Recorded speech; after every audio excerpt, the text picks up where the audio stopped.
Good. So Now the stream is live. Here we There we go. go. there we Yeah. go. Now I won't talk about any of the crimes.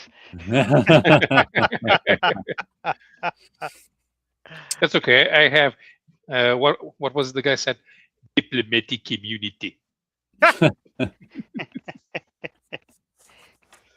It's been revoked. Speaking of crimes, I was just watching Dope Comics had a little rant about how two of the larger YouTube comic book things he watched. And he interacts with them sometimes, and he just found out neither of them they're about comics and movies, and neither of them actually buys comics or movies.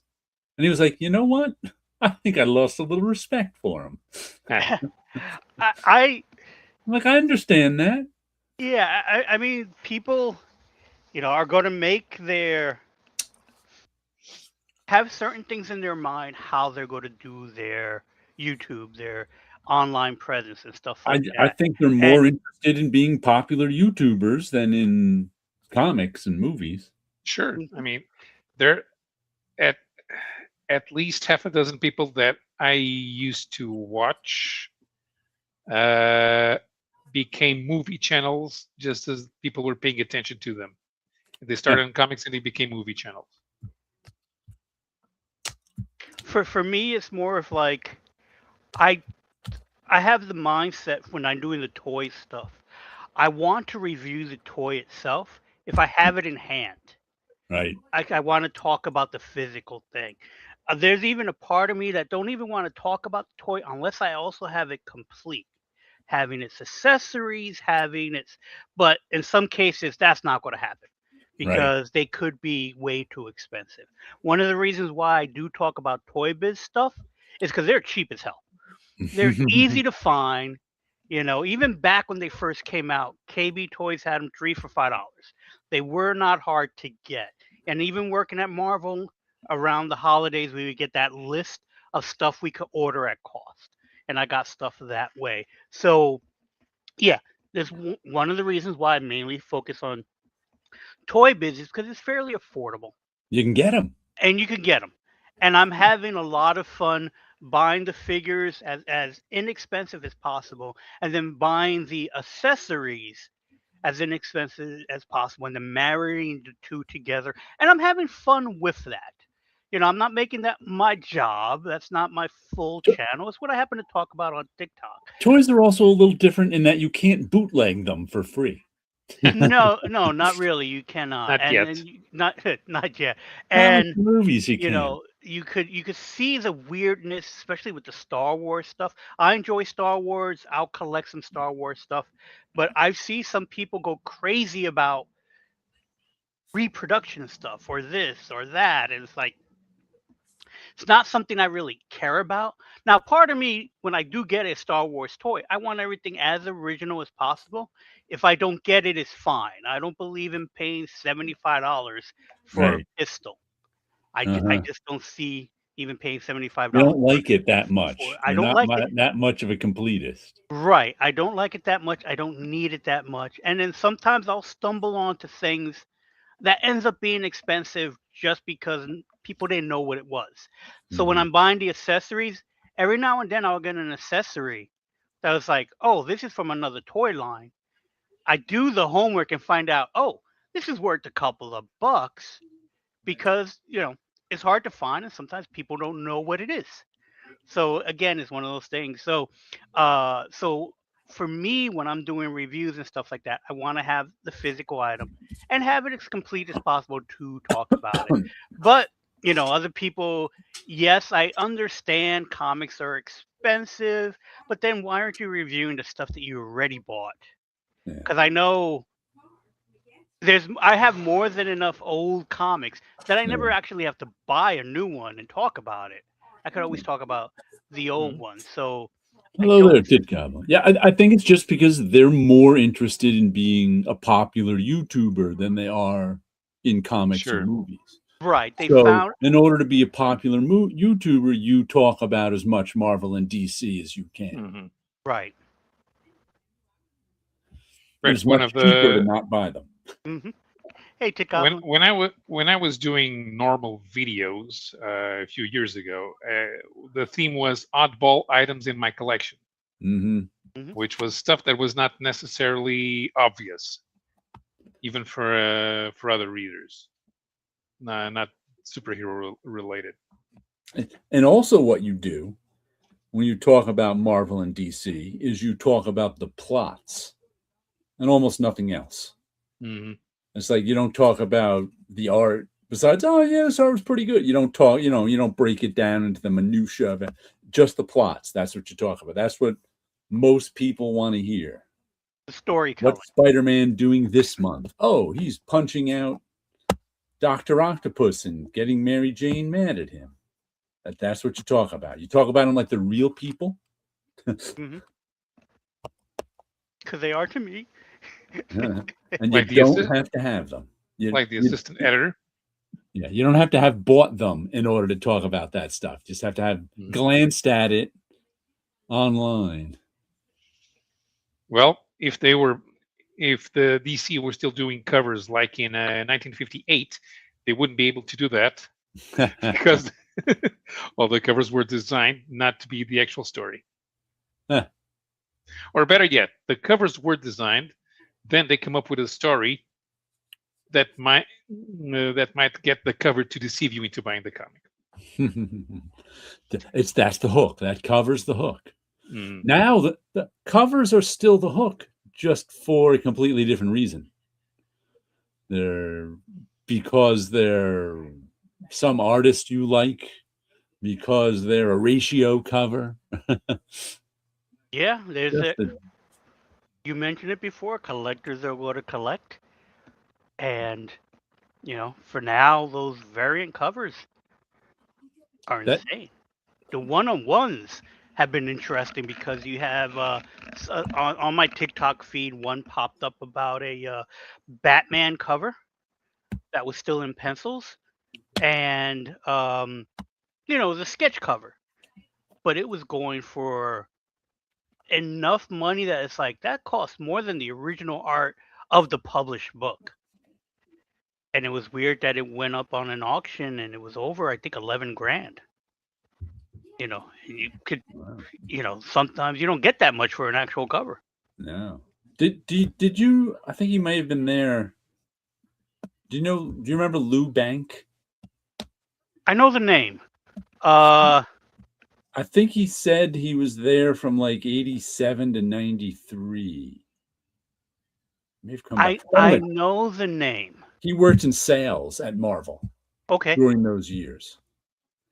And I'm friends with him. I don't really know him that well, but I'm friends with him on Facebook, of course, one of the Marvel crew. right. Um, and he's been selling stuff on eBay from his Marvel days. He does sales for tequila brand now. I've been seeing him do on Instagram for years. But anyway, he's telling stories Ooh, along with, like, on Facebook, he'll have a story to go with whatever it is he's selling. And they're really and the story he had today, I noticed, was about sales and those specialty covers. Because like I said, he was a sales guy. Making six figures working at Mara. I was like, whoa. When he was 25 or 27, I was like, whoa, they paid those sales guys a lot more than bullpenners. well, good to know somebody was getting paid over there. Yeah. But You anyway, guys chose the wrong career path. Apparently, yeah. He was talking about sales, and like he was talking about Carol Kalish, who I think died in 1990 or 91. She was the head of sales at Marvel, and she was the one who really helped open up the direct market. And Lou was saying that her motto was always kind of take care of the comic shops and they'll take care of you. So she was the one who helped modernize comic shops by subsidizing cash registers. subsidizing promotional posts, doing all this stuff to help comic shops sell comics. Hey, Meyer, Hello what's there. up? Hey, hey. Kind of on Marvel's dime. She was very big. She had like a heart attack or a stroke coming into work, and I forget where, 90 or 91, and died. But she was one of these people. Like I said, she was in sales. I didn't know her that well. I kind of had just started at Marvel then, but she was very well liked there. Yeah, I do Um, remember about her. And again, yeah, she had passed before I got there, but she was a key figure in you always comics, heard about her right? those first few years that I got there. Always hear good things about Carol. Um, and Lou had this little story, and he was talking about how, like he said, they when Marvel started doing uh the specialty covers, which they were making more money on, and they were helping out the comic shops, there was still um they were hurting the comic shops also. And I forget why he said for some reason Marvel lost their pipeline to the retailers and no longer had information on like everybody else's sales. So he put together a team who, and like I said, Carol always was all about the retailers and taking care of the retailers. And he put together a team of guys who went out and talked to all the retailers to see what, and he said the problem the retailers were having was with every price hike on a comic, they'd lose 20% of their regular. So if you had Hulk, 307 at $1.25, and then 308 at $3, then 309 they'd lose 20% of their God. But and they took it into, what is it called, the K suite, which I think was all the executives. He took it to and was telling us we shouldn't, but they all liked the money from the specialty covers, and that kind of, and that's why he ended up, he said, quitting, was he couldn't take it anymore. He started looking for another. Marvel was alienating all of their longtime readers. So I was like, oh, I never heard that from an actual sales guy. Right. I always heard that was always conventional wisdom, but never actually heard it from someone who went and did the work. Yeah. So check out Lou Bank on Facebook, and I think that whole story led up to him being interviewed in '93 for the Image Comics publisher's job. And so they interviewed him, like McFarlane, Jim Lee, and I forget who else, interviewed him at a con once, and he had them all sign the program book. So he was selling the program book on eBay. That's what led up Not to this story. So the nice. stories are always leading up to something he's Right. selling on eBay because he's cleaning out his house of stuff. Yeah. Sometimes It's it like, it's just been a needs to, lot of years. I may as well get some of this stuff out there into the yeah. world. And it It's comes nice. with a story. And yeah, you tell a good story. That'll probably make this thing sell even quicker. That's Yeah, I just jumped onto Facebook, saw that he's on there. We have more than enough mutuals, so I sent a friend request. Because Yep. again, I want to read that stuff and learn about that stuff. Hmm. Matter of fact, I had recently posted on my Art of Wilson Ramos page on Facebook some more artwork that I found from the early years. Yep. And one of them was the sketchograph cards, Oh sketch yeah, saw cards. that one. Back then, they were called sketchographs or sketchographics, kind of a thing. So these are for Skybox. This is during that time that Marvel was going to or will purchase them. I don't think they had yet, or maybe they did. I'm not too Yeah, sure. they did. They did by that time. So these were the 1998 creator cards. And the Mm. concept was you get a sketch card from an actual Marvel Comics artist. But the downside to it is that it paid crap. Oh yeah. So all the Marvel artists were like, "Yeah, No. I'm No, not doing thank it." you. No thank. A few of them did, Yeah. and then everything else was like, "Who can we get They came down to the bullpen and went, They "You knocked guys on the want door. to draw any of this stuff?" Came to the bullpen, exactly. So, and we had to not only rush them, but Oh they, yeah, this is the first time sketch cards were ever done. So we have no idea. Not to say we don't know what we're doing. We're sketching. Everyone in the bullpen is an you have artist. no idea what was expected of you. But exactly. And the concept that it was supposed to be a sketch, too many people were doing finishes. And Good. then it's like, oh, all of a sudden, you know, we weren't really thinking about the art of it. It was just get it done. So I made very few copies of these cards. Right. You There know, was no time. yeah, there was no time. I may have laid out 20 cards on a copy machine, copied one set, and it's like, oh, this will be too much to do over Yeah. and over again. So I have maybe a couple of Xeroxes of the artwork, and the rest was like whatever. And then over the years, I've been finding them. They would pop up on Facebook. They would pop up on eBay, and that's how I got the copy of the card that I did.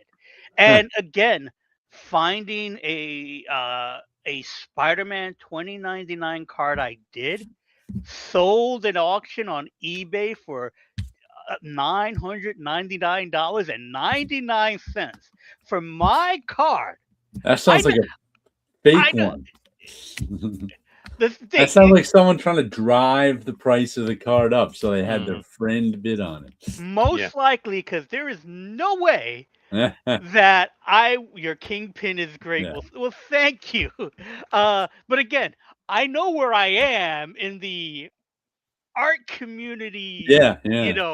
So it's like there's no way my card should be if going John for that much. Romita's card isn't going for that much, there's something shady going on. Exactly. So it's like, oh. And it's funny because before I found out about that, the highest card that ever sold was an Iron Man card I did for $300. And again, I was suspicious. So, these cards will pop up and then I would make a copy and then actually now have a copy of those cards. So I think I have a copy, about 20 cards. I posted it up. So I posted that up, and then I get a message from one of the guys that I knew at Marvel, because he worked on the 9th floor when I was working on the 9th floor, but he was also over at Skybox when those things were going on. And he said, "Oh, if you want me to tell you the story of what went on in that time, just let me know." So I was like, yes, I want to know that story. I am interested. I'll find out if he's willing to do it on video, and maybe I'll do a YouTube thing, just like, because I know my small portion of what happened in those sketch cards, as well as little bits of stories of I know what was happened in the going bullpen. on. That's about Right. it. And I saw bits and pieces of what happened in the bullpen because I was there to watch Bunch lose his mind because he's like, I can't believe this. And then Darren Ock, the art director, became the point man for Marvel offices and Skybox. He became the point man, or not the art director, but he was the point man from the bullpen to Skybox. So it was like easier for everyone to communicate through. And then all I recall is Bunch yelling, Ock, in your office now. And him storming off into the office. You should have Darren on one week. He probably can tell us some stories. Yeah. And he walked into the office. I didn't know what was going on. Later on, found out that they told Bunch that we're cutting your pay in half for this project. Right. So it probably went from $2 to $1. Yeah. Because again, I don't recall the price itself. I want to say $1.50. It was $2, I believe, to start. It was $2. Yeah. So $2, and then there was a pay cut of a half. Because I can remember doing the math of if you wanted to make $20 an hour, you had to make 10 of them in an hour. Mm-hmm. So, and that would give me an idea of how fast you'd have to do an art card. So I was like, right. I don't think so. Yeah. By the way, speaking of special guests, next week we might have on Julio. Really? Either that or what was his name? I just found out that Julio, who worked with us in the bullpen, who Chris Geruso said I doxed last week because I said he lived in Colorado, started his own channel, a toy channel. Oh, really? I'll have to get you the link and the name. But he's got a friend too who does it with him, who's also in who does toy design. But they interviewed Chris Geruso. So the Oh, two of okay. them, except Julio had on a Mexican wrestling mask,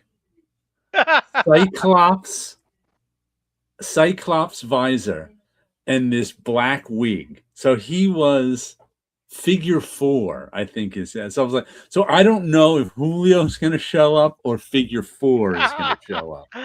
Fantastic. But he wants to Okay. come on and talk comics with us. I was like, all right. Missing Mars is here. Hey, Missy Mars, how's it going? Meyer had mentioned the thumbnail. You guys didn't see because you don't come in through the because you Right. Sometimes I see it during the day, but I didn't look today. I picked a Madman piece of Okay. a piece from early on in the series, still at Tundra, and because I thought it looked really cool. Frank is doing time travel with another character, and I thought that the image looked really cool, and I used it because I wanted to bring up a theme for discussion, which is, do certain artists, even if they become popular, do they look indie? Does their art style look indie? I And think so. yeah, because I think Michael Allred's a good, yeah, because I would say because he's done stuff at Marvel. He's done the X Force at Marvel, and he's done Deadman at DC in Wednesday Comics. But he has that, and as much as he's influenced by Kirby and by and superhero comics in general, there's a way he draws, especially the way he draws faces and body and movement and body language, that is so I would personal. say, yeah, if your work is sort of personal and idiosyncratic, that's what indie is. Because not that all Marvel and DC work looks alike, but there's sort of a homogeny to it in that, once again, there's not necessarily a house style. There's not necessarily Stan Lee sitting there saying, draw more like Jack Kirby to Barry Windsor Smith. But I always said, like in the 90s, when Rob Liefeld was popular, it's not like Herb Trimpe was told to draw like Rob Liefeld. It's that artists see who's getting work. And editors are like, oh, Rob Liefeld's real popular. Why don't I pick this guy's work who looks kind of like him? Maybe that'll be popular.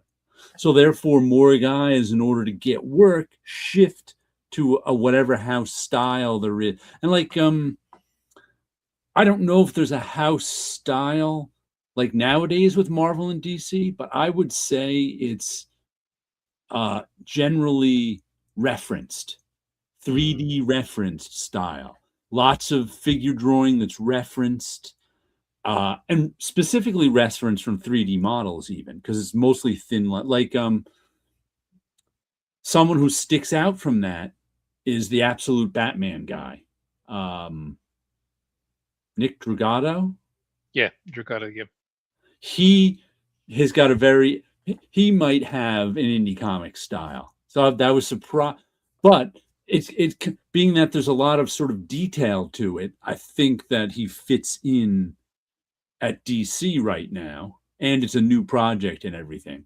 But I think there is such a thing as an indie sort of style, and there's also now what I call you've heard me mention this before, which is definitely indie, the just get it done style, which is sort of influenced by David Mazzucchelli, I notice a lot too, uh, is when they're not making it's not as refined as a Marvel or DC style because they're not making a lot of money. They don't have time to refine it.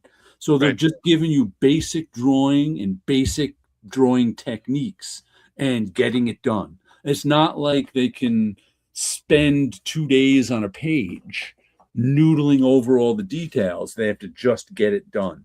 And I definitely think that just get it done style is an indie style. Yeah, there's when I first started in the industry and Marvel had so many books, they would be talks in like conventions about did a lot of portfolio reviews. And Mhm. you look at the art styles and you see what people's coming in and what their strong suit is. It's like, no, this art style, maybe you won't be doing a superhero book, but you could easily be doing a Conan book Right. because Mm, there was like a style to that, a right. barbarian style, that dirty Sure. style, that I would mean, things. So improvement. there was, and at that time you had like you could almost categorize people into going into like, oh, you could work on the superhero comic books, you could work on the Conan comic books, you could work on the Barbie comic books or the cartoony type stuff because Marvel is publishing enough is that you you know your style can be geared to this particular thing. And then you did have some people that showed up that it's like, yeah, this is indie all the way, but it works so well with indie, it wouldn't work necessarily for the mainstream comic Mm, stuff. And then All Red, I believe, is on that border where Right. he could pop in, do some Marvel stuff, and then pop out and stay with his Madman stuff or sure. his whatever his stuff is. So he's always back and forth on that, and I enjoyed all his stuff. Yeah, I he's was got really more excited. crossover than most indies. Mm, Yes, and yeah. then you have people like Mignola. That's like he was Oh, he's he very mainstream. very yeah, But but he's still an once he outlier. developed his style, it only works on Hellboy. Yeah. Yes, he's done other stuff. Like he could get He's away with it with Doctor Strange, but it works so well with Hellboy Yeah, that I don't know what else Odyssey. he could be doing. Yeah, when you look at his Cosmic Odyssey and Alpha Flight work back in the 80s, it has nothing to do with what he developed with Hellboy. right. You Right. can see some of the building blocks, but it's not developed. Developed Mike Mignola. Yeah, Myers says he's a big fan of Mad Men, and I am afraid I wanted to have more Mad Men, and then all of this. It's not something that I go look for it because I only have one trade, and I have one Atomics. It's not even a trade. It's a square bound. It's a square bound 100-page comic, but I'm I'm an all uh, red fan, but I don't think his writing is a strong suit. It's fine, sure. but it's not like It to contributes to me, the all red's always idiosyncrasy. been his comics. I've always bought them. Mm, I have all the Madman stuff. I have all the Atomic stuff. I like the Atomic stuff, but to me, he's always kind of a B plus, A minus guy, mm.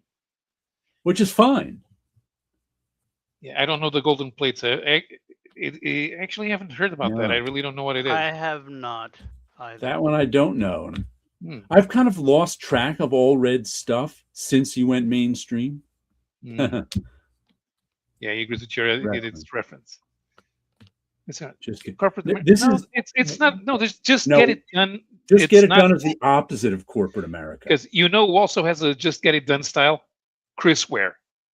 Yeah, no, he labors on that stuff. Mm, oh, come on, There's a not like lot of labor in there.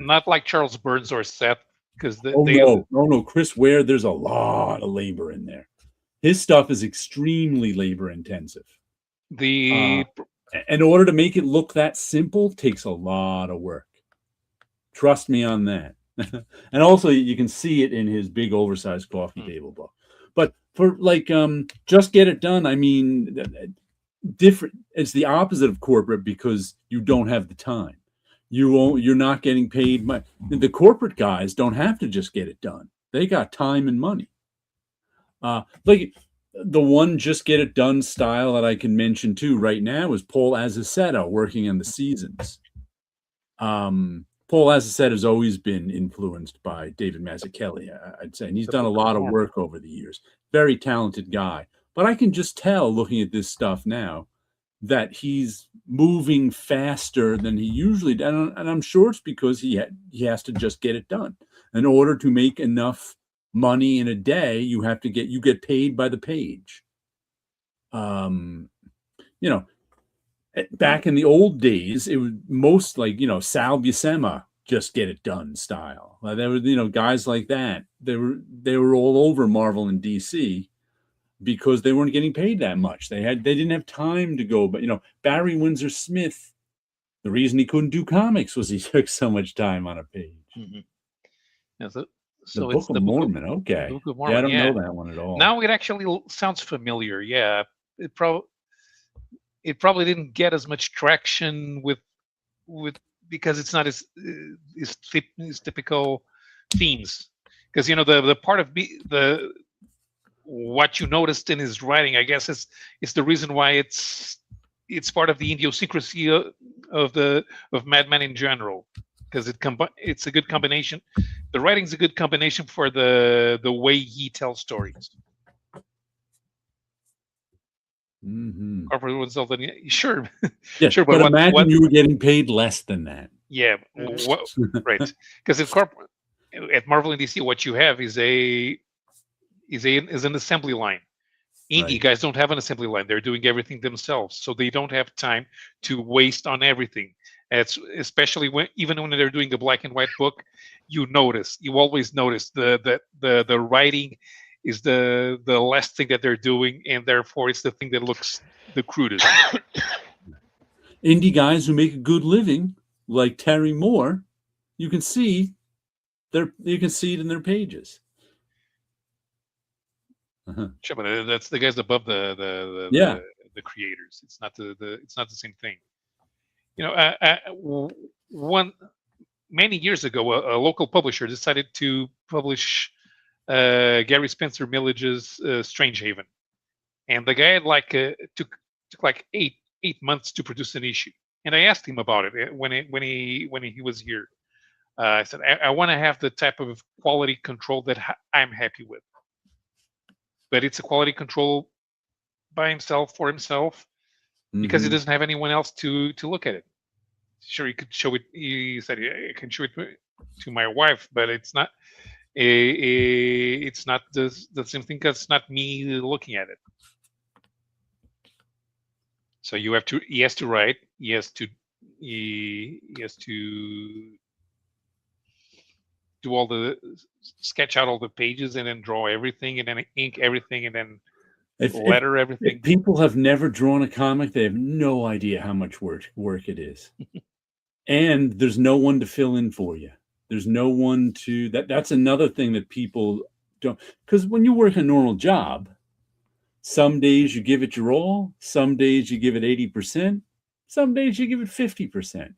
But you have coworkers to pick up the slack because you're all in this together. You're all in this for the long haul, and you watch out for the guy next to you. When you're drawing a comic book, it's up to you. If you have to get a page a day done, you have to get a page a day done. And if you only get a half a page done today, that means you've got to make up for it tomorrow and get a page and a half done, or you lose a day's pay and get a half page done. So it is an incredible amount of work to do a comic book. Even when you're getting paid okay for it, like if you're getting paid from Marvel and DC, like I said, there's no one to pick up your slack. That's the hardest thing about drawing a comic book is you're on your own. There's no one to pick up your. Sure, you can do one of those things if you're in a studio and there's a deadline and you get all your buddies to help you, but that happens rarely. Most of the time, you're on your own. You got to get it done. If you don't get this page drawn today, no one else is going to do it.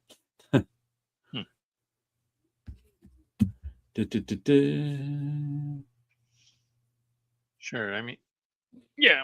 When we're thinking, when we saw all of those D hands credits or end friends, that was usually because they were about to be hit with a deadline. Yeah, but the notion that you have somebody helping out, like when John Romita had Tony Mortellaro do the background inks, that was comparatively rare. Even Dave Sim's working relationship with Gerhardt. Yeah. It's not the same thing. Or when that the best-selling French artists have assistants. Yeah. The best-selling American artists cannot afford assistants. Cannot afford assistance, or in some cases, it seemed like it was frowned upon to have anyone else work on the pages. Like I assist many of inkers.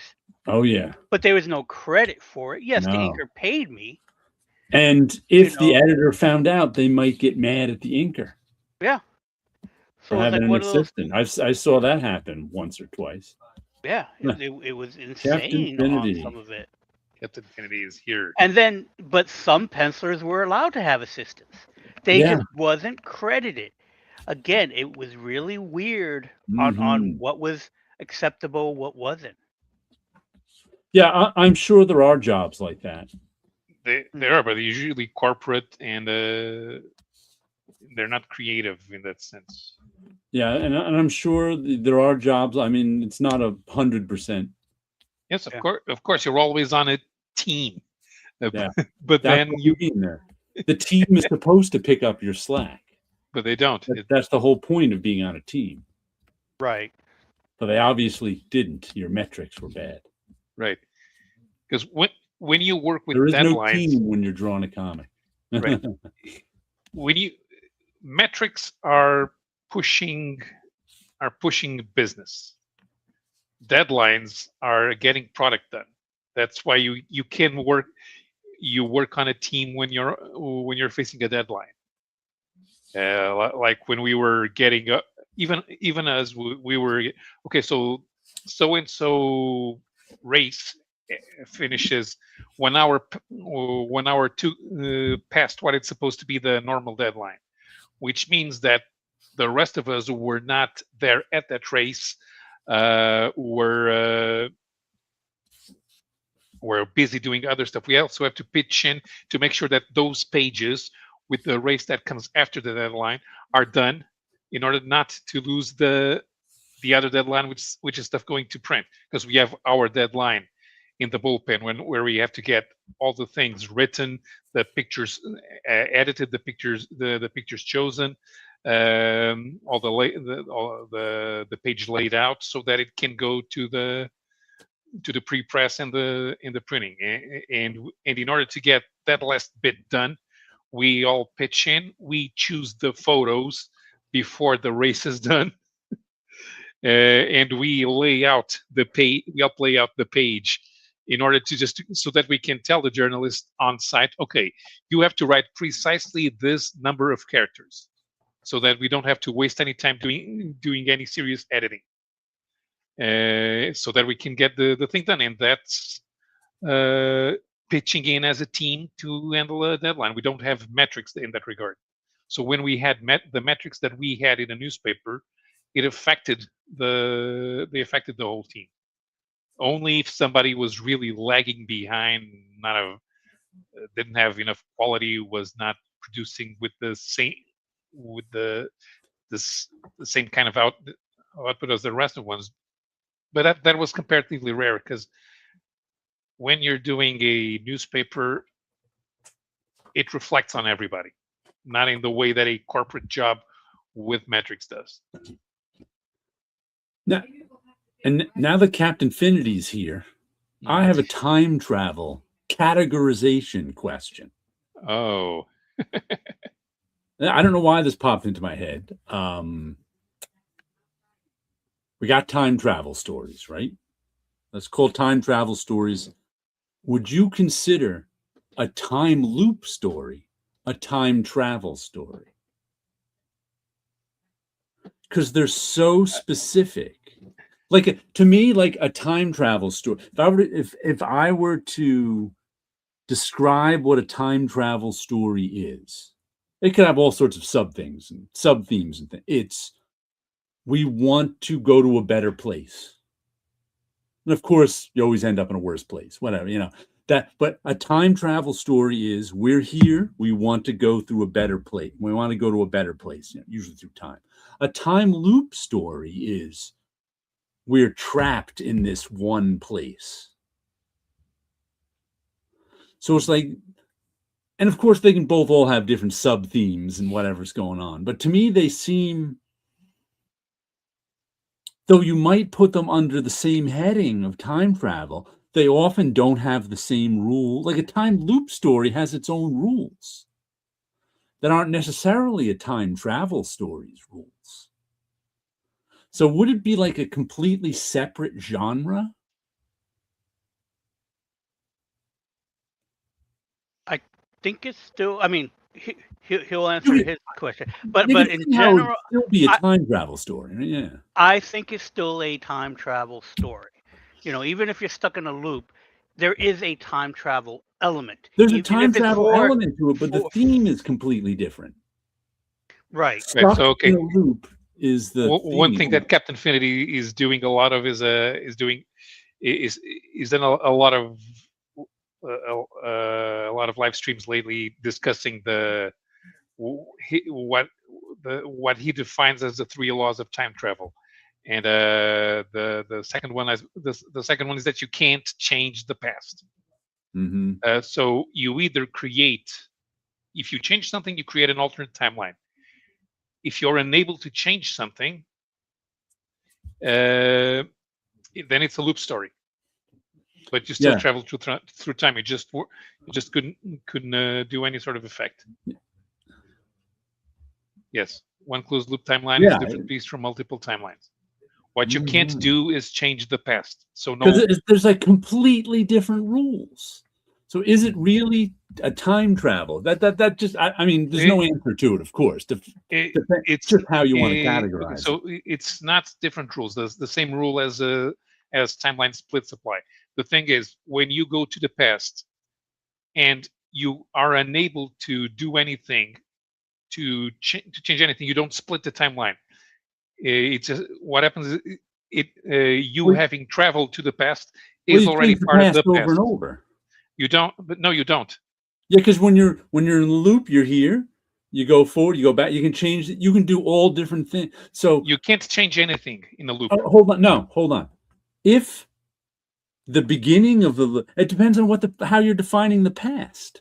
Because if when you enter the time loop, then time passes, and now it is the past. Your beginning part of the loop is now the past, and then you go back to the beginning, and you can change what was used to be the past. That creates an alternate timeline. I don't know. No, because you It's need to supposed to alternate be the a past loop and where you over can to continually You change can't things. if there are multiple timelines, you'd create it. You create an alternate timeline. Right, if there are, but if it's a loop, If it's a right. loop, you can't. There's nothing you can change. The fact that you You have traveled to the past already happened. But in order to break the loop, you have to change something No, usually. because usually that's no, you how it just is. But I'm just that's why I'm saying time loop stories play by different rules than timeline stories. no. They obey the. What I happens don't is think they obey you the go rules at all. you go into the past. You are unable to change anything. The fact that you travel to the past, Yeah, but in most it's time not loop new. stories, they No, no, no, change no, everything. no. That's not a time loop story.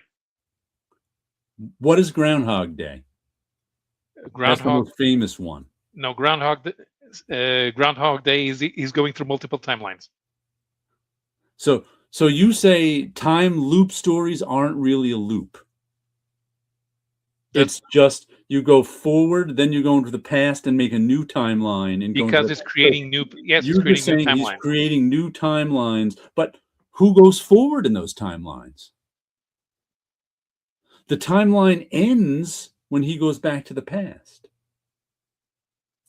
Are they just dead ends? They stop there. They're not a loop. So it's just a whole bunch of timelines that end right there when he goes back to the past. we don't see those timelines, but No, there's one where he stays. right. that finally breaks it, because the whole idea is it's loop, loop, loop, and then the timeline goes forward again. See, I agree with Jared. That's the way I've seen it. That's the way I Rather learned it than from Star Trek. The rather most than famous. forward, Oh, forward, you do not forward, want to. No, forward. wait, don't bring up Star Trek with Captain Infinity here. Well, look, unfortunately, all my time loop stories are Star Trek related. All my time stories are Star Trek related. The problem with Star You Trek know, is it doesn't follow its own rules. Yeah, no, but because it I follow Mark Grunwald's rules for time travel, which is if you go into the past, you create and you Which change something, you which create an is alternate why timeline. I don't think time loop stories are the same category as time travel stories. Because I agree. Because I don't think, according to this time loop story, you don't create alternate timelines each time. You're caught in a loop. But he is creating alternate timelines because is creating new events every time. Or he's changing the past in a loop. You can't change the past. You create an alternate timeline. And in timeline store, you're right, in time travel stories. That's why I say time loop stories might be different. A completely different set of rules. yeah, because usually a time loop story normally involves a great tragedy. Mm-hmm. And depending on the loop, and again, I'm going to have to use Star Trek, you may or may not know that you're in the loop. If you do it a few times, then you know. We'll take it away from Star Trek and we go to Stargate. Again, there's a famous loop story there too, where something keeps happening. There we find out that it's a something with the Stargate and a wormhole type of thing. So again, it's like there's a cause, there's an effect, and then the effect is that it goes back in time.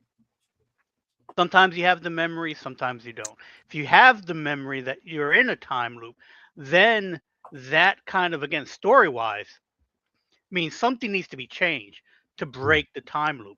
And maybe time loop is the wrong word for it, and it's something outside of time, because you are technically outside of time. You're in your own little bubble that you're stuck in. So I don't know. Yeah, maybe as Pablo said, you could create alternate timelines, but you're going to be making so many that there may not be room in the infinite to fit all that in, and it collapses and breaks on itself. I'm laughing at Captain Infinity now. Yeah.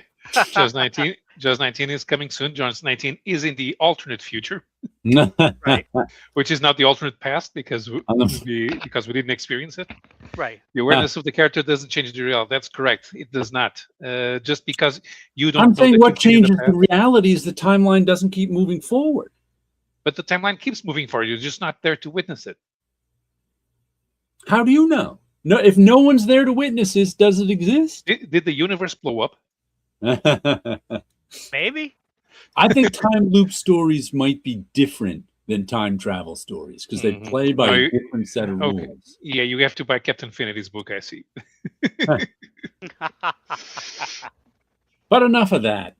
Like I said, this there's isn't no the answer. time to argue about time. But we don't have the Tit time. Goblin actually had a question for Wilson and I. He wanted us to define some comic book terms. Ooh, like okay. breakdowns, layouts, finishes, and stuff like that.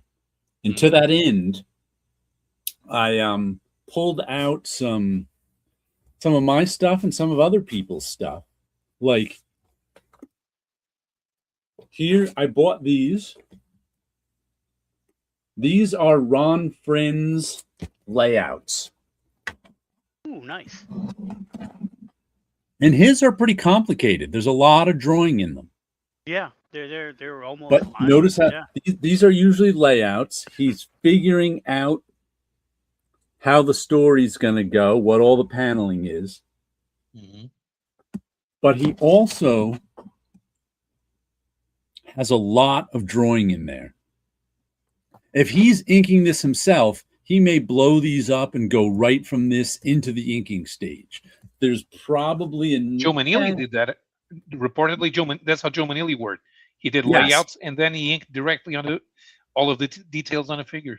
Right. That's what. Like there's not enough information in where is it? this panel up here Right. But for yeah, that but all the crowd. important right, but all the important placing is already there. Right. So So you can ink on it. Yeah. so Yeah. this is what you'd call breakdown layouts. Mhm. And this is what this and it's more complicated by this is what Stan Lee would have Jack Kirby do, Mhm. except that Stan Lee wouldn't give Jack Kirby a story.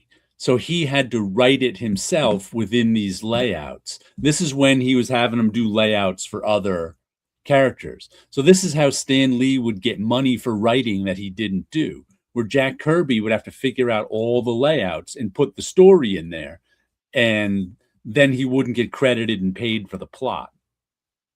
So this is layouts, and breakdowns are a little. Let me show you some of my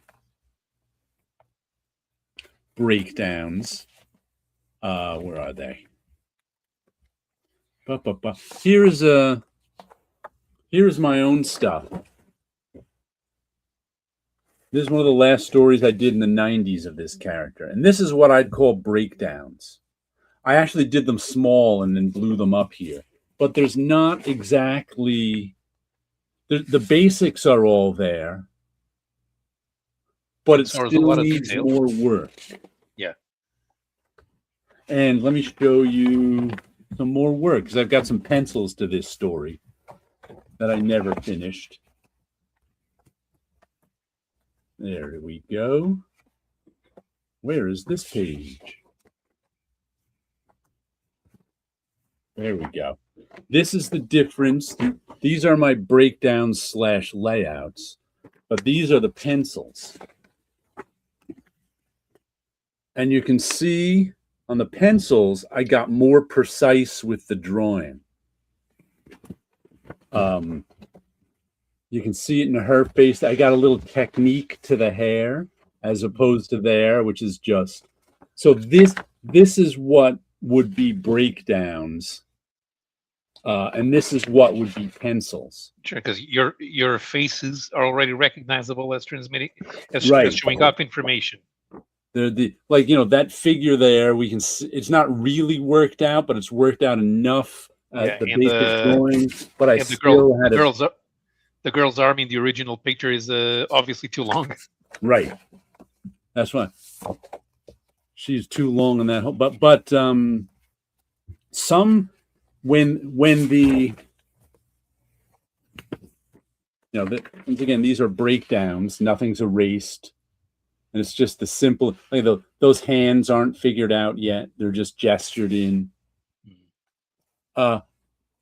And like when you had an inker who was also like a good artist, like a finisher would go right from this to finished inks.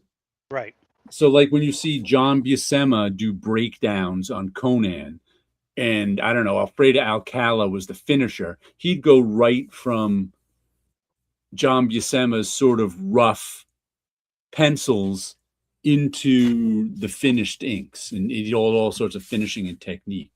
So breakdowns were where the story layouts were where the I don't have it. My layouts are almost thumbnail painting, thumbnail drawings. I mean, are like stick figures. Layouts you'll see some artists' layouts, you can't even tell what's going on. Mm-hmm. Yeah, I would Because agree with everything that you showed. It's perfect examples of yeah, them, and it really comes down to the inker right. to go like with finishes. Craven's Last Hunt, which was drawn by Mike Zeck, but it was inked by let me look. I had it pulled up. Uh, Bob McLeod. Bob McLeod. Bob, that is very much layout and finishes. Like I didn't appreciate the work Bob McLeod did in that series until I actually saw the pencil pages and realized Zach was actually just doing layouts and Bob was Yeah, doing finishes. He was coming in with the zipper tones. He was coming in with more of the artwork, putting in the details like the rain and the atmosphere and all that. That was all the inks being put by Bob McLeod. lots of And technique. lots of technique where it's like, yes, you if you have a good inker, they could do that. Klaus Janson over Frank Yeah. Miller, I'm sure was Mm. like that because again, using Oh all yeah, those you can see some examples techniques and of stuff that. like that. Yes. So yeah, and the pages that you share, perfect examples. And the Ron Friends ones, I believe Ditko also worked that way too. That he did it Right. on copy paper or even what was before copy, typewriter paper. Yeah. He did small ones, turned those in for approval, and then he went and did the finishes in the big on the big pages. I'm gonna have to find somewhere around here. Because he just asked this question a couple hours ago. I have small thumbnail layouts that I did. I'll have to find them because, like I said, it's all and some of them you couldn't even tell what was going on. It's like the artist knows what's good. You're just like, I want an arm this way, but you're just figuring out everything Yeah, roughly. you're roughly doing placements. You're making sure there's room for the text and Hmm. all that type of stuff. So it's like it's all part of the process. And then each person, I guess, depending on their speed, what they Right. did, and then the inker took over from there. And breakdowns, there's more basic drawing in them than layouts, Right. or at least there can be. And then there's even more drawing, and sometimes finished pencils have technique in them too. Mm. Still from the time travel discussion, Ted Goblin says he bought Time Cop on VHS. After he got a haircut. Then he bought it on DVD after he got a haircut on the same barber. It is a time loop. That's not time loop. That's deja vu. A time passing loop. I like that. I believe that's just called going to work. Or waiting Sometimes- because you go to the Ah, barber. yep. Donald Rex is here. Hi, Donald. Hello there. Welcome. So, would some publications and attempts call a finisher an inker? Is there a time or stage when an inker submits their work and then they get finished more? No, and you're a finisher if you're working over breakdowns. Mhm. So the difference between finished pencils and breakdowns is there's more in finished pencils, the penciler has worked out every detail. He's worked out every hand. He's worked out every facial expression. He's worked out the technique of the shirt and the hair. On breakdowns, you may just have a gesture of fingers, but not a finished drawing of a hand. Then the finisher has to come in, finish drawing the hand, and finish everything. So there's a finisher has to finish the artwork in a way an inker doesn't, because for an inker, all the information is there. For a finisher, all the information is not there. Right. They're And going it's in, and I usually think deadline stuff. The penciler could only get this much done, or the editor would go, just give us breakdowns on this because they know the inker can do finishes Mhm. and keep the deadline going. exactly because once the layout's there, then the finisher can just go in and just draw the little bit of detail he needs to. And some of them are good Finishing, enough to go right for yeah. inking. Finishing and inking is the same stage. Yeah. It's just that a finisher does more work because the penciling was never finished. Right. So an Yeah, inker works I've over seen finished pencils. A finisher does not. But they I've do seen the a same job. comparison. I've seen a comparison ones that what Jim Lee would consider breakdowns, George Perez would consider layouts. Yeah, there's difference to Because all of those guys that leave X's where you're supposed to do a full black fill in ink. with blacks. Yeah, Right. Is that a layout or a breakdown? that's finished pencils. Is it? Yeah, Yeah. X just means fill this in with black ink. That's Well, perfectly fine and finished that pencils. became shorthand, but when did it become shorthand? I don't know. I've Early, always seen it when I was studying the art of comics. I may have not known about it until I was at Marvel, but I know it was way before me. yeah, it was a long time. There's a famous story of there's another besides the X's. There's BWS. Right. That means black with stars. And an inker could do that in 5 minutes. It would take a penciler half an hour to ink black with stars, to Exactly, because pencil you it. want, So the yeah. penciler would just put BWS, BWS, where they were supposed to be black with stars. And some, I don't know if it was somebody looking at, because I don't think it was an inker. It was somebody like looking at Barry Windsor Smith pencils and wondering why he put his initials all over the pages. Yeah, it was one of those things when you see submissions of artwork, novice may actually just ink the X Yeah. and call it a day, not knowing what that's for. But those little shortcuts had to be developed because, again, you don't want to fill that page up with just pencil marks. That's going to need No. to be erased Yeah. by the inker in order, because you put that much graphite on the page and you Makes ink a over mess. that, it makes a mess because it just sits on the graphite. So that's why those little things were Right. developed. The inker doesn't want you filling in the blacks with graphite because that slows them down. Yeah. So the X is perfectly okay. Mm-hmm. Yeah, I Yeah, think you did a great job explaining that, and you had things to show. I didn't see the question pop up, so right. it's like, oh, I He don't asked have me it. beforehand, so I I didn't have figured anything prepared. next week. Like I said, I want to find. I know they're somewhere in one of my binders. I ran across them recently. Some of my old. You also notice if they have a long running partnership in a particular title, Oh yeah, it'll Oh switch yeah, from pencils inks to layouts or breakdowns and finishes. I think that happened on Daredevil. Yes. yeah. That's why you have those kind of teams that they've been working Right. long enough. Like Scott Hanna working on over John Romita Jr. Scott is a great penciler on his own. Yeah. He has all the skills already there, and he adds so much to it.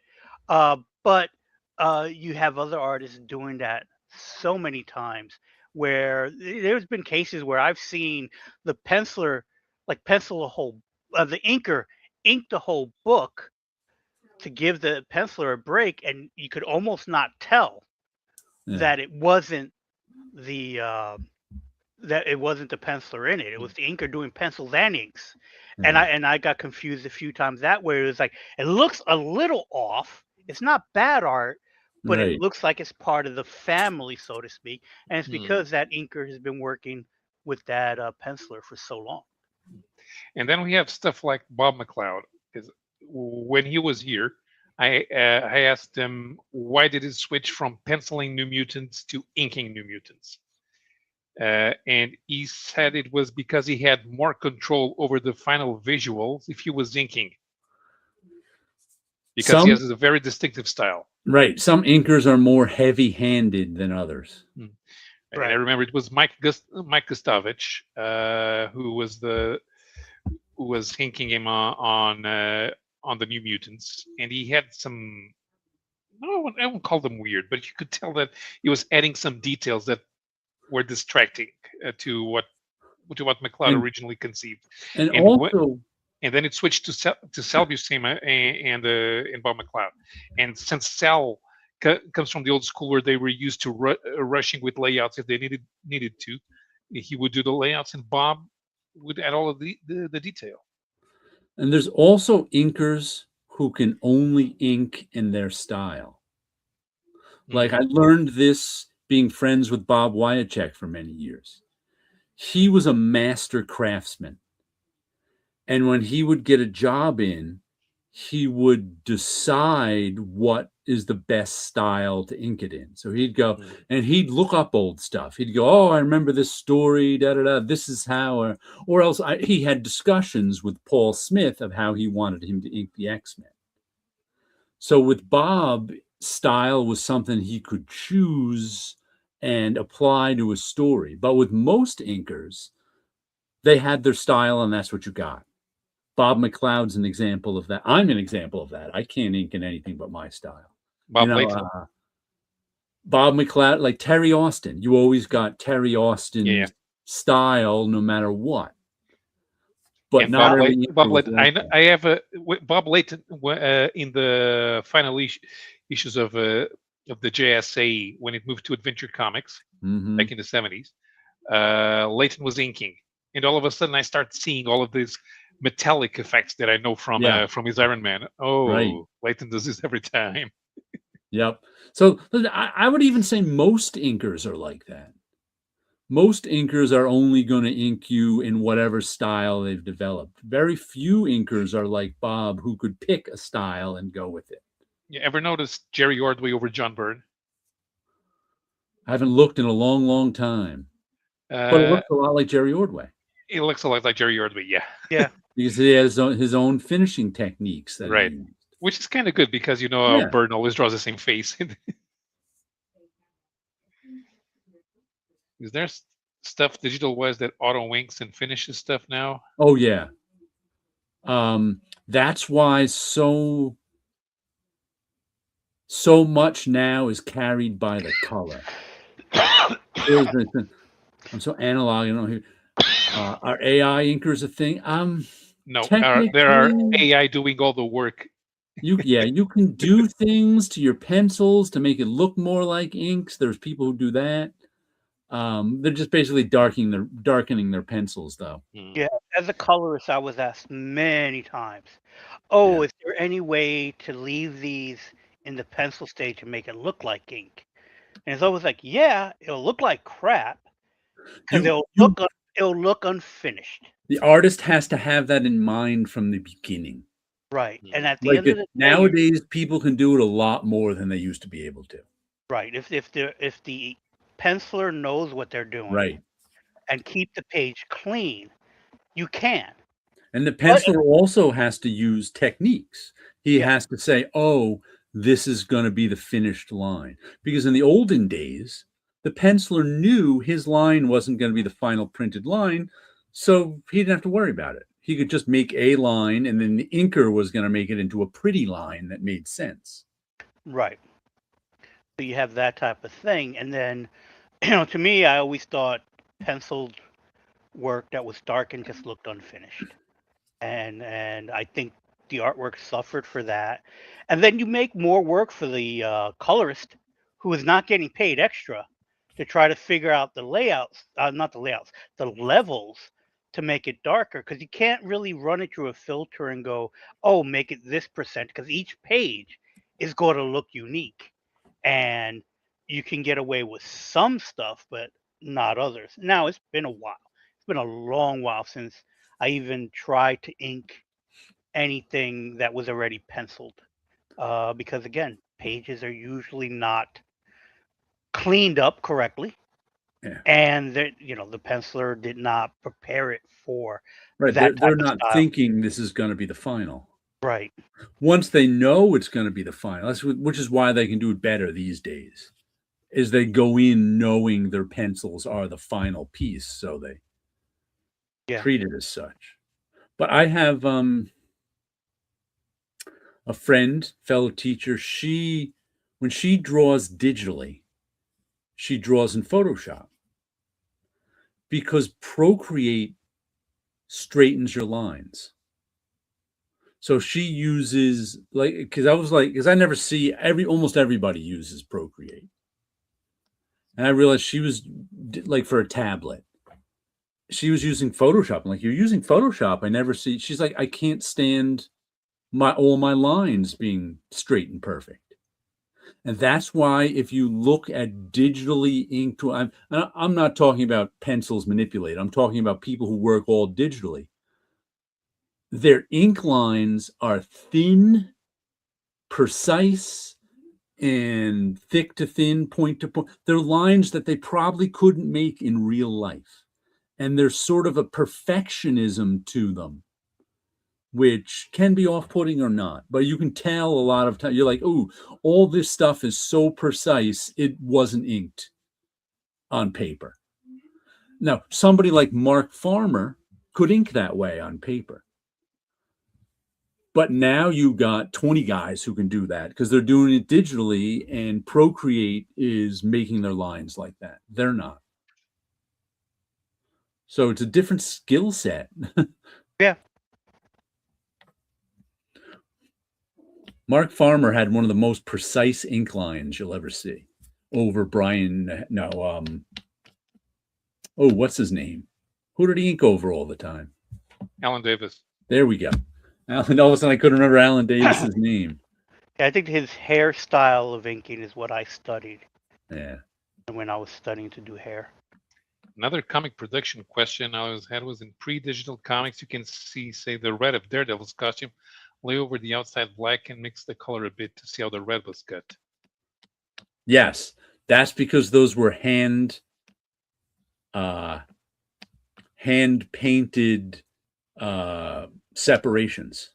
They were hand done. So the people who were doing the separations were doing them fast, and they just use they just blend the red like right. They'd overlap the red of his costume into the black because it would, and you could see it happening sometimes, but there was no rich black in those days like there is that. So you'd have 100% K next to red with some overlap of the 100% K. So you can see that it'd be a little bit darker, and it was usually not that noticeable, but if you were looking for it, you would see it. But that's 100% part of the hand separation process. Yeah, you're going to ruin art like digital ruin music. I disagree completely, and you need to listen to some Todd Edwards, who does nothing but cut up music and then turn it into house beats. That overlap color, was that shown to the printer as colored cut lenses, and that's why they seem a bit paced up? No, that was whoever did. Usually the color separations were done at the printer. Right, that's a different group of people that were Right. cutting pieces of rubylith and stuff like that in order to make There the prints. There was two different ways to do it. Whoops, look at that. We got balloons. Balloons! There was rubylith, which he mentioned, which is something you cut with an X-Acto knife and put down. That was actually the expensive way. Was it? Yeah. The other way was with, I forget what it was called, an opaque paint. So they'd just put the opaque paint down on whatever. You'd put the opaque paint down on the red acetate where the red was supposed to go. And I think that's where, because I think with the rubylith where you'd cut it, they would cut fairly precisely. But with the opaque paint, they'd go into the black a little more. Yeah, I could see it having more control over it, but things would pop into it. Yeah. Yeah, I forget the name of that paint as well because I remember that's the same paint that they use for when they were cleaning up negatives, right? Yes, same Yeah, stuff. so I don't remember the name of it. Yeah. I remember. All I can think of is Snowpeak, and that was the whiteout that everybody always told us was the greatest whiteout ever, but they stopped making it. The Legend of Snowpeak. Of course. just the people who use it. Yeah. It's like, yeah, we're not selling enough of it. Let's discount this line. We don't need it anymore. All right. So what you guys buy this week? I did not buy any comics this week. It is allegedly the last week anything could go to the printers and be out for San Diego Comic-Con next month. So this week has been hectic.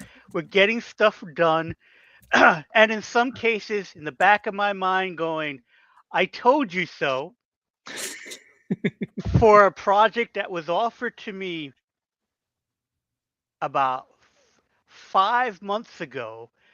And the question was, can this be done by San Diego? It's like, yes, if you do the following things and pay the page rate that I'm giving you.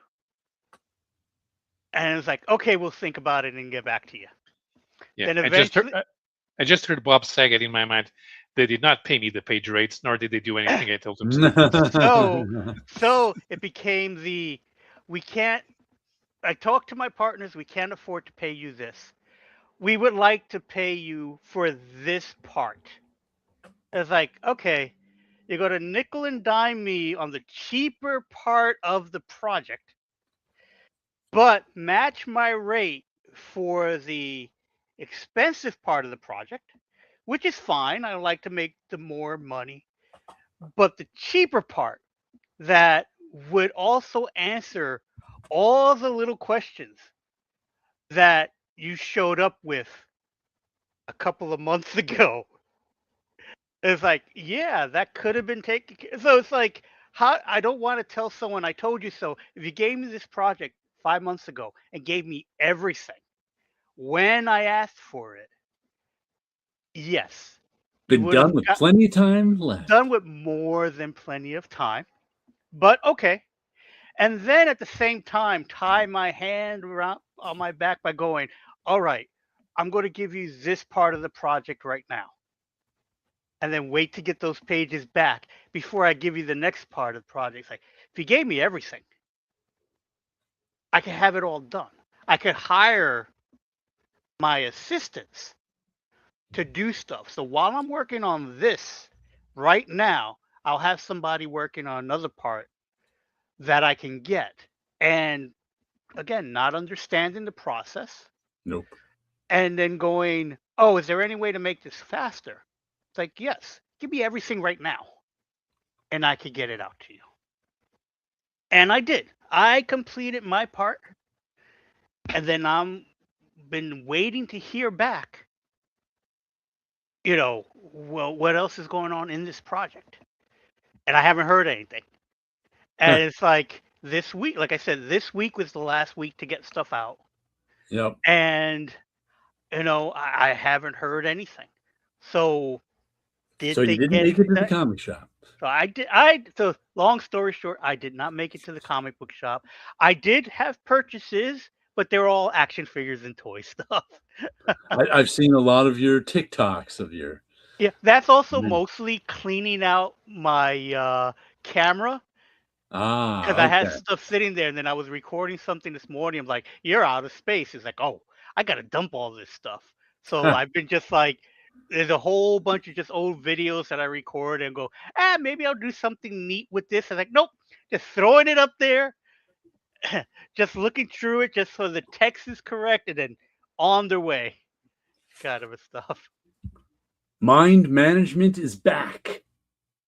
One of this is probably my favorite Matt Kint book, volume 1 of mine. This is Mind Management New and Improved. Is that a cutout And it's cover? got a die cut cover. It is. Oh my god, I like that cover A die cut cover. in Look this at day and that. age. How quaint. I'm a huge fan of Mind Management. It's hard to explain exactly what this is, but it's like a spy agency where all these people have really weird superpowers. And there's like plot within plot. And it's like spy versus spy, but with weird superpowers. And it's just a lot of fun. Like what this guy's superpower is, he can smell things. And smelling things lets them know where it was made, when it was made, what's its purpose, who's lying to him, who's not lying to him.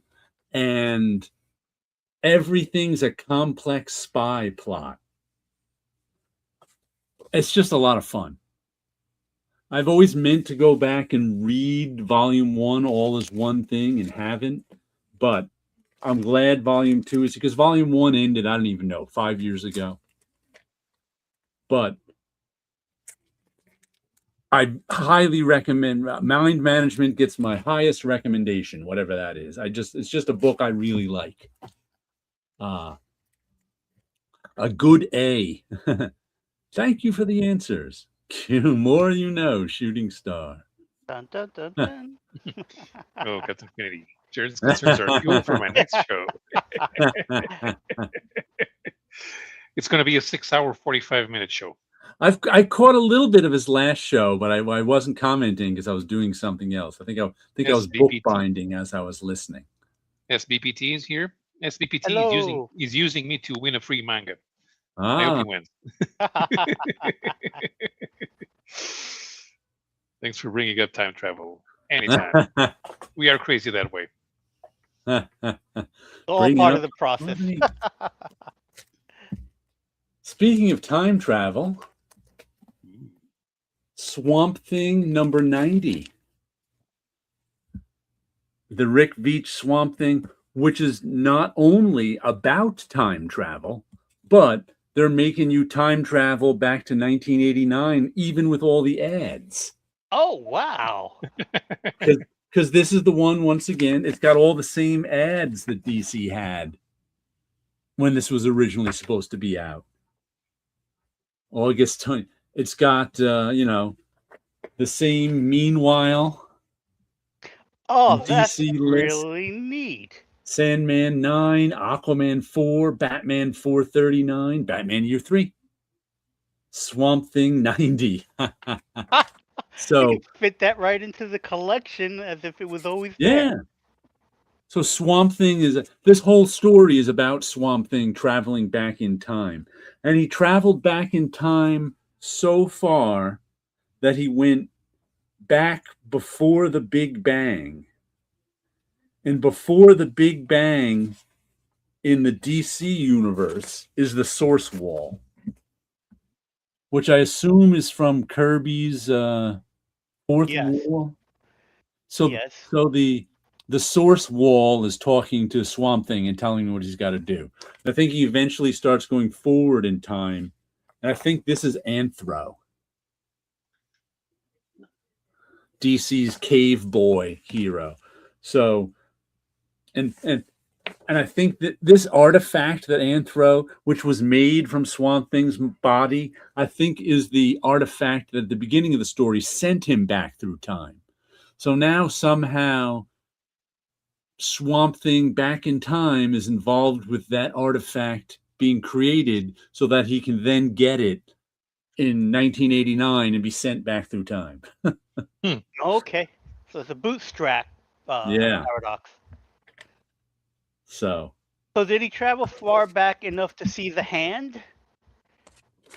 the hand, So in DC Comics, well, the hand is writing on a source wall. No, but that's the source. That's the source's hand. It's not the Okay. hand that creates the universe, and which Krona saw, and he unleashed evil on the universe. A wild dog ad. oh Ooh. wow, I bought those books. I remember liking it, but I couldn't tell you a story from it because I read it, back then. So as Pablo was saying, in DC Comics, you could only travel so back in time. You could see the creation of the universe, but you don't see exactly what created it, but you see a hand disappearing. Okay. So whatever may have come up, maybe snapped it to existence or whatever, you see it disappearing into energy. And Yep. that was again a Kirby thing. I believe it was Kirby. I could be wrong on that one. But again, that's the furthest anyone can travel is to witness that hand. Oh, he So, witnessed the source wall too. oh, The hand. Well, I don't know when Krona first appears in Green Lantern. right. Well, I don't know either. that may still be Gil Kane drawing. So way in the beginning. Okay. SPPT says, "Yes, I am." Oh, you will gift it to me, but you can read it first. I always knew you had a deep interest in apothecary's secret romances. Yes, very much. That's exactly the type of story that I'm looking to read nowadays. They make mangas out of everything, and that's what I don't really understand. Hey, if it sells, it sells. If you want to read a manga about people playing basketball and nothing else happens but that basketball game, it exists. Slice of life is what I call them. Just Yeah. like here's this story, and there are readers for it. You have no idea how popular Captain Tsubasa was here. Captain Tsubasa was an anime about soccer, and they broke the laws of physics more often than the racing cars in the racing car movie with Sylvester Stallone, Driven. Amazing. And when I was talking to Dope Comics messaged me about Corpse Night number 3. This is the one that takes place in Joan of Arc time. Uh, and this little girl, whoops, where is she? Her father died, but came back as sort of this zombie who protects her. There he is, carrying her again. But lots of covers on it. But Dope Comics' complaint about this is kind of the opposite of what we usually complain about. So much stuff happened so fast.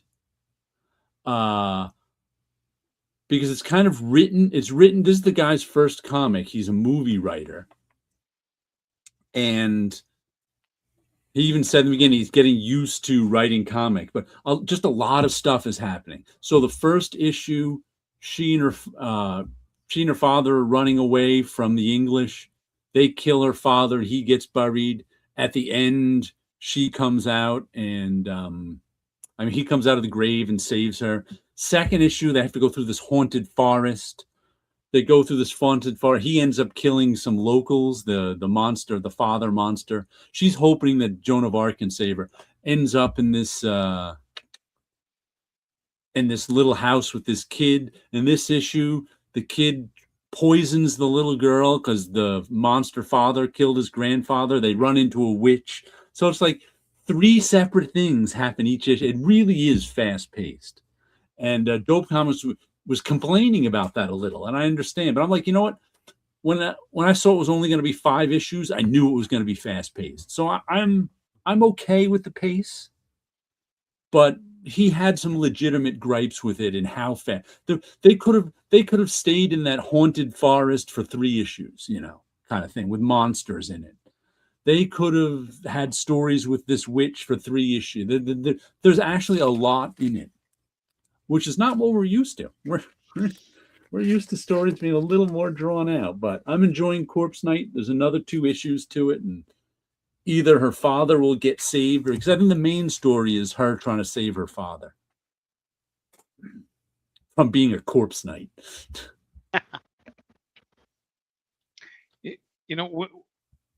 There's this kind of a giant body of work where you have zombies, either in history or in historical fiction, or even in just historical settings, or with cats, or with cats. But it's like this one is in the time of Joan of Arc. We've had Pride and Prejudice and zombies. We've had Abraham Lincoln's Zombie Hunter. Vampire Hunter. This one was interesting because in this latest story arc that's been going on for a few issues, the cats are there's a dog on that one, are in this lab. Finally some humans came again, because the whole idea, it's sort of like a zombie cat story, except the zombies are rabid animals. There's some really bad rabies outbreak that's killing all the animals and turning them into rabid whatever. And in this one, they've been captured by the humans and experimented on to try and cure, but they don't know what's going on. But it's also been a flip book with their other series that came out years ago, Stray Dogs, about the dog. And then in the middle, they crash the 2 stories. Like, we get the cat side and the dog side in the middle kind of thing. They crash both stories. So it was really interesting storytelling technique.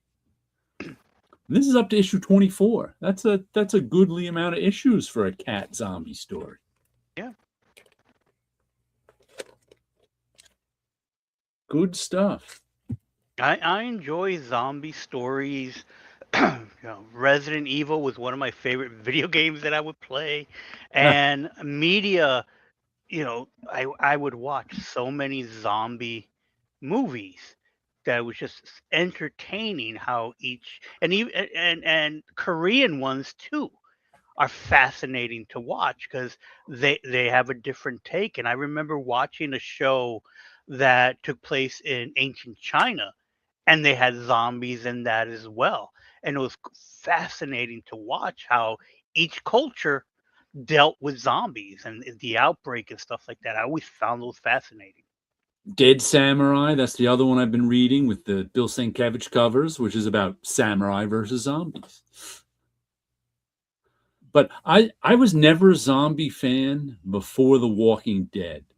I think The Walking Dead changed the game. Because before The Walking Dead, zombie stories were all about what happened. Right. What happened to make zombies? It's like, and I can remember when The Walking Dead first came out and was popular, having to explain to so many zombie fans that there was no explanation for these zombies, and that wasn't the point of the story. Right. And I think since The Walking Dead, zombie stories have kind of expanded. They can be so many more things now. Like you say, they can be Abraham Lincoln versus, and you don't have to explain anything. You can just make the story about undead versus Abraham Lincoln. Yeah. So I think Walking Dead really did change the zombie game. I mean, you have no idea how many people I'd be like, they'd be like, no, but what are the rules and where did the zombies come from? And I'm like, especially when the Who TV cares? show happened Yeah. and everybody knew about the wall. I was like, no, that's not. They'd be like, oh, that's not really a zombie story. I'm like, no, it's not. They've changed. The story is about the people surviving the zombie apocalypse. It's not about the zombies and what Right. happened to make people zombies. I just had a wonderful idea for a story where you mix up these completely unmixable concepts: Alien versus Predator versus Gru. Gru always wins accidentally. Yes, He starts But it would cutting be off heads. Whoops. yeah, but it would be fun. I mean, seeing all of the Gru is seeing always all, fun. yes, Yeah. seeing all of the aliens, acid blood everywhere, and lots of people with face huggers and giving birth to more to more xenomorphs, and Gru just killing them. Yeah, I find that as a story that should have been done already. Don't know why it hasn't, and it easily fits in that world. Completely fits in that world. My brother and Danielle Enriquez at the beginning of a Ah. comic published in a magazine called Zombie Mall. Ah. Neat. How long did that last? That's the problem sometimes with fanzines here. They may not last. Oh yeah, they don't by definition. Almost. But we do have a few ongoing projects. Usually they try to do it every year, which is a thick anthology that has a theme, and they get a bunch of people to do stories for it. And you always had a deep interest in Apothecary's secret romances? Yes. I must read an Apothecary secret romance. Have you two been following the comic book Tempests in a Teapot for this week? No. The first one involving Mark Waid. And I'm 100% on Mark Waid's side, just to let you know. I don't even remember. And I know you guys will be too. Once again, it has to do with, we've talked about this before, the modern comics are all bad. Modern comics are bad people. Okay. And as we've discussed before, Wilson and I come on here every time showing off the new comics we bought. So if you're coming on YouTube with your full chest saying modern comics are bad, what are you saying about us? The subtext is, what are you, stupid? You buy modern comics, they're bad. Don't you know that? That's the subtext of people saying modern, which we've discussed here before. Right. So, never liked that. So this week, Mark Waid came out and said something along the lines of, if you're not buying modern comics, you're missing out and you're probably in danger of becoming a dinosaur. Which I 100% agree with. And all the modern comics are bad people lost their minds that Mark Waid was insulting them. Mm-hmm. Tim Oh even yeah, mentioned it on his channel and briefly. Rob Liefeld decided to have an opinion about it as well. He had an opinion on it, and he once again proved that he doesn't listen. Yes, I think that's a Okay. good description. I do recall seeing some headlines, but I didn't go into it. But Because yes, what Mark, I'm what on Mark Mark Wade Wade's. was saying is, if you're not buying comics, you're missing out. You might be missing out on the next big thing. Right. Makes sense. But Rob Liefeld's immediately strawmanned him. Mhm. And for those who don't know, strawmanning is an arguing technique where you take what somebody says and you change it into a weaker position and argue against that weaker position. That person never actually said that. So whenever you hear somebody say, so basically what you're saying is, they're strawmanning the argument. So Rob Liefeld came out and said, so he said something, so basically you're saying we're not supposed to like Jaws and The Godfather because they're old. We have not, which isn't what he was saying at all. But of course, Mhm. Oh, you're supposed to like Jaws and don't like The Godfather. It's you just miss what he no. was saying was missing. You might be missing out on the new Jaws and the new Godfather Right, because you're not willing to give that a because you're try not because willing it's because you new. think modern comics suck. So it'll pass you right by. Yeah. It's And I left. It's funny because Tim was talking a little bit about it. He really going, but he also was talking. He was talking about a comic book that a friend of his just gave him, and he really liked it, which is Starlight from 12 years, which I bought 12 years ago. Mhm. right. What's it, Gorlan Parlov, and Yeah, is that his I first know it. name, Garlon? I can't even remember now. I don't know. It was a good comic book. I bought it 12 years ago when it came out. And it was funny. I left a comment that just said, you might be a dinosaur if you, you discover you discover a comic 12 years later that the rest of us knew about. And then it was funny. I was, I just left that comment. He laughed at it, but it was like I was gonna leave a couple other comments, but it's like everyone I was like, oh, this just sounds mean. Every comment I was trying to leave after, I was like, I didn't leave because I'm like, this just sounds mean. Because sometimes, when you go to leave a comment, but if someone reads it without your tone of voice, it just sounds mean. Yeah, Mhm. exactly. So I tried rewriting like 3 or 4 times, and I'm like, this just sounds mean. Mhm. Yeah, nobody cares. Yeah, People oh, will react to it for 6 minutes and then move on. right. So Yeah, it's that like that was, like I said, that was the beginning part of the week's Tempest in a Teapot, where people were all. But I actually thought it was a really good move by Mark Wade too, because the only people he's pissing off are people who aren't buying his comics. Like, who cares if you piss off someone who thinks modern comics are terrible? They're not buying it anyway.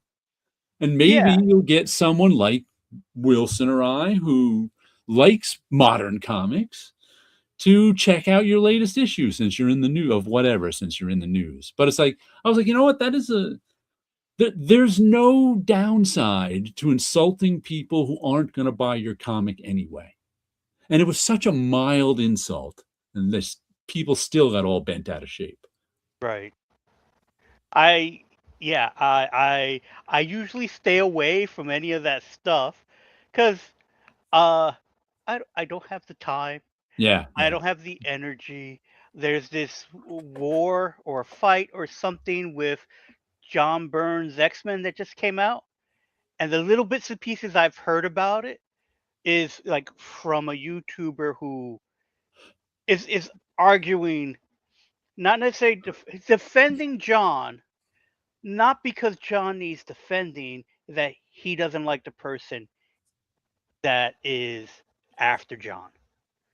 And so it's like these things pop up, and it's like, oh, I don't have the energy to go to I that. haven't, All I learned from that was like, oh, that book is out. I need to go get it. I haven't, I haven't heard anything about that. What is it, Elsewin? Yes, Yeah, the except Elsewhere that it's book, sold out and they have to go back to press.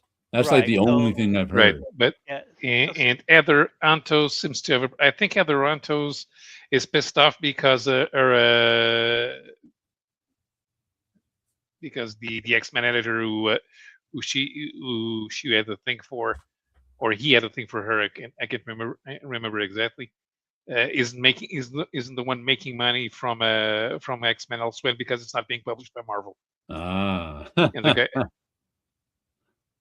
okay. So uh, it's like I have not heard her side of this argument.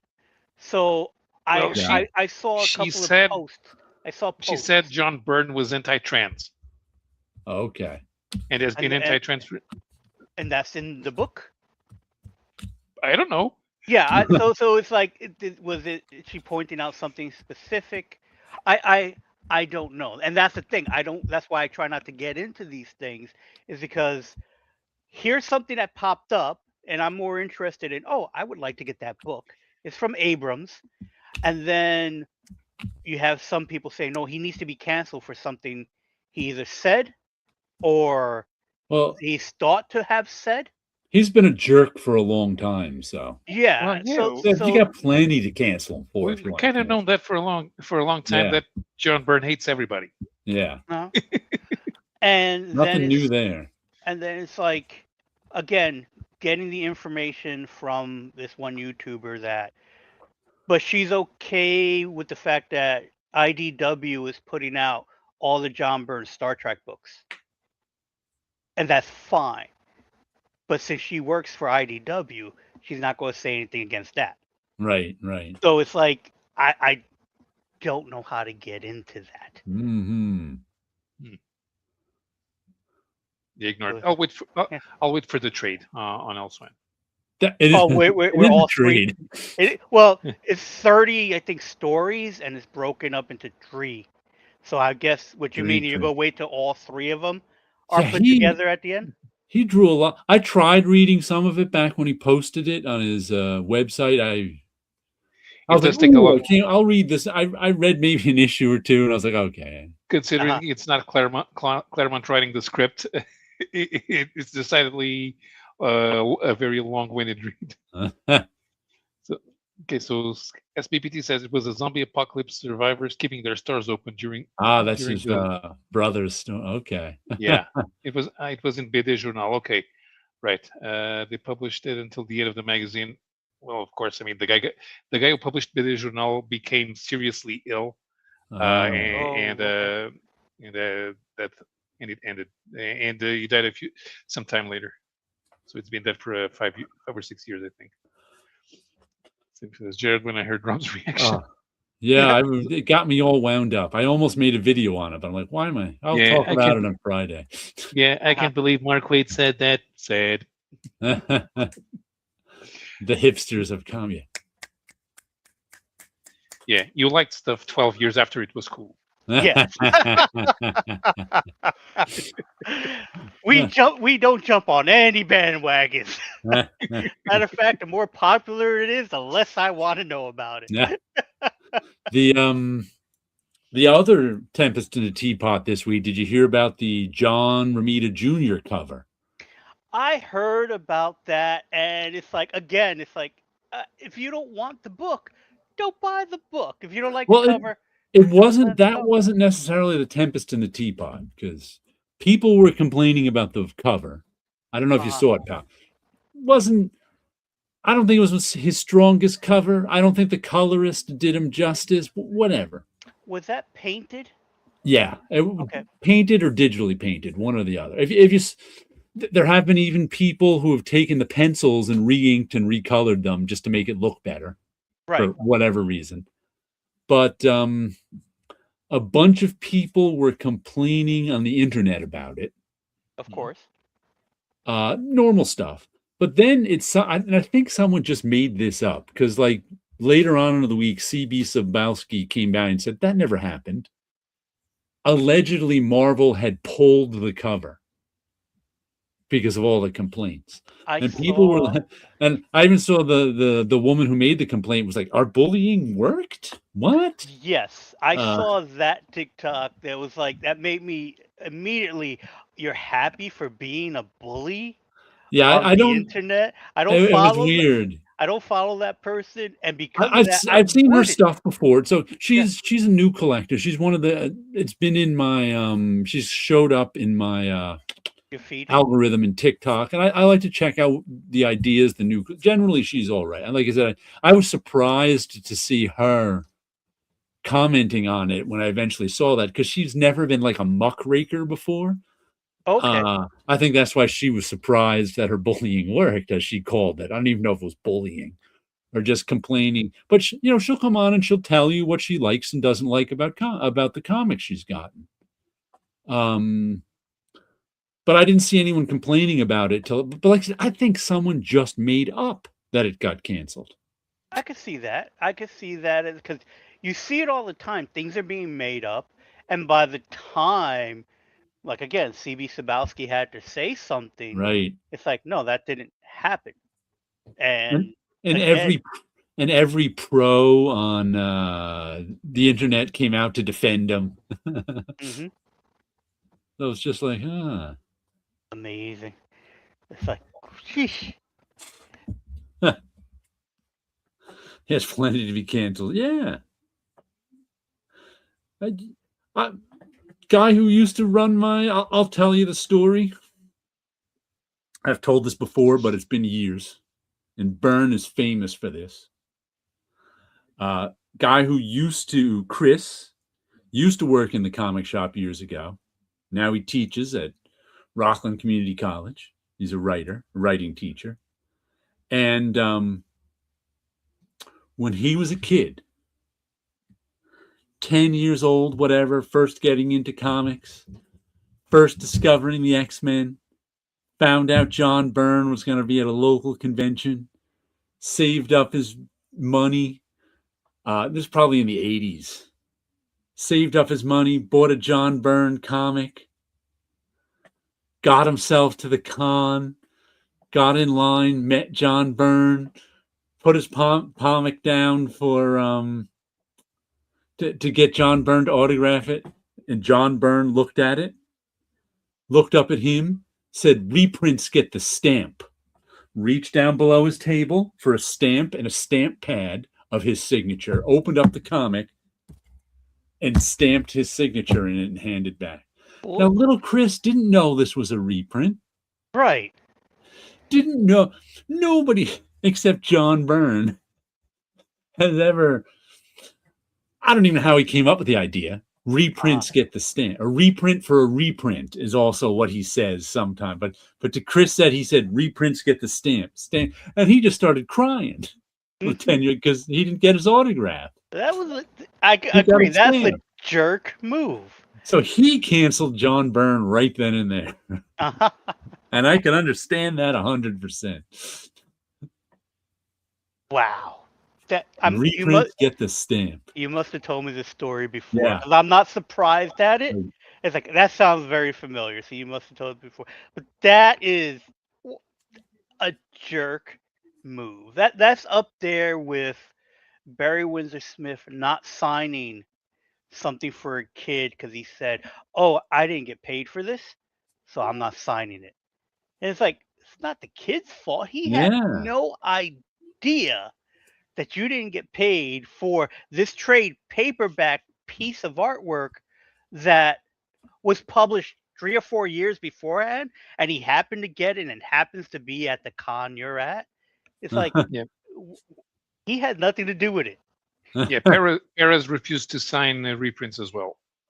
Really? Yeah, I think I didn't hear about that. I heard the story of Steranko refusing to sign that Shield book that was colored by the Italians because he hated it. Yeah, Amazing. and I'm not sure if they refused to sign foreign editions. Yeah, it just seems strange to take it out on the fans, but The thing Yeah, is, I've done plenty of projects that if people have if you come go up to me with that I yeah, didn't but get paid for, if and you I go to still another signed it. country, if you're an American artist and you go to another country, usually you go as a guest with all expenses paid. Yeah. And then And you get to another country where people speak a different language and read a comic in the language they speak, and you would refuse to sign a comic from there and because you didn't and get royalties. you could try to get like goodwill from the fans and say, Yeah. "Oh, they never paid me for this, so write them a letter and tell them to pay me." Yeah. Yeah. I mean, then Ins- you get the fans on your side. Instead, you're just an asshole. Nobody wants to read your Yeah, comics then in they're that like, country, "Oh, and they stop I can licensing them. And then all of a sudden they're on the side of the people who didn't pay you. They're like, "I Mhm. wouldn't pay you either, jerk." No. You easily could turn a fan because, again, by the time it gets into the fan's hands, there is nothing. I mean, the fan couldn't do anything. Yeah. You know. Listen, So I'm 100% on the side of the artist who didn't get paid yes, to be mad at the company. But Mhm. yes. don't take it out on the fan. Get the fan on your side. Yeah.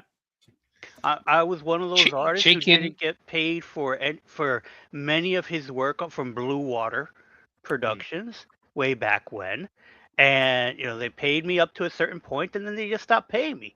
And I did, like, stupid me. I kept doing some work. It's like, hey, what about the last check? What about the last check? But once in a while, one of those books will pop up at a con that some guy bought. It's like, oh, I was buying all these books. I'm a fan of yours. Could you sign them? And I sign them.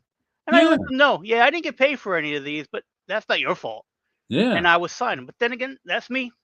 right. I don't know what made John get to the point where, because if it's the reprint of the book, To have Marvel a was stamp pretty made up of good. his signature. Yeah, and Marvel didn't Marvel pay for when books got reprinted? I don't know. No. Okay, I don't so know. Eventually they did. Maybe. eventually, yeah. So maybe John wasn't part of that, but yeah, he was there during Shooter's time, and Shooter eventually made sure the reprint people got paid. And, Yeah, and but Marvel definitely didn't pay for foreign editions, and there was a yeah. time when DC did. Did they? Yeah. Okay. Yeah, I don't know what was going on in the background of I could even say him if he wants to make a point, stamp it with a Mhm. signature, and then sign it for the kid. Mhm. Yeah. Oh, and Chaikin refuses to sign Star Wars #1. I don't know if he refuses or he's just tired of it. He's definitely tired. He's definitely tired of it because I He talked to doesn't him at want to. that He doesn't con. want to talk. If people ask him about Star Wars #1 online, and he doesn't want to talk about it. He ignores. Well, he doesn't think it was a good job. Right. I mean, he don't think it was right. He doesn't think he did a good job on it. That's why he doesn't like to talk about it. I know I talked to him about it the one time I met him. Hmm. So he that's why he doesn't like to talk about it, because he thinks he did a terrible job on it. I know. Oh, the Superman cover. I think Superman #1. Neil Adams doesn't like that cover. Oh yeah, the breaking the chain. Once The again, breaking the chain. it was Yeah. one he just knocked out, and he sees the problems with it. Right. 'Cause I don't know if I ever seen him not sign anything, no, but it's like, there are artists who don't like some of the work, and right. He's just baffled by everybody liking that cover specifically when he thinks it's not his best work. but And I again, kind of agree with him. Yeah. But I think Yeah. people also like it because it was a pinup cover before the age of pinup covers. yeah, it became an iconic look, There's iconic cover, and if you don't have an artist's eye, you're not going to be able to right. tell what's wrong with it. There has always been a certain segment of comic book fans who love pinup covers. They might not be the majority, but let's call them 1/3. And this is part of what I think they were always vocal about liking their pinup covers. And so I think that's one of the reasons too, is because in the 90s, I just got like, in the 90s, I got to watch the transition from sort of traditional storytelling covers to pinup covers. And part of that was you had to get the cover done earlier and earlier. the catalog needed the cover earlier and earlier.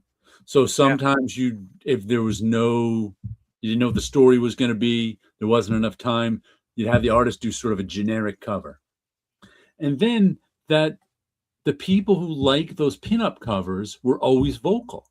Oh, I love that cover. Oh, I really like this cover. Meanwhile, if it was like a regular storytelling cover, even though people might not like it, they weren't as vocal because it was usual. It was a usual cover. So you're not going to say, I love that usual cover. But the pinup people were like, oh, I love that cover. So slowly that sort of pressure transitioned us to the pinup cover era, Right. where now you hardly see any storytelling covers.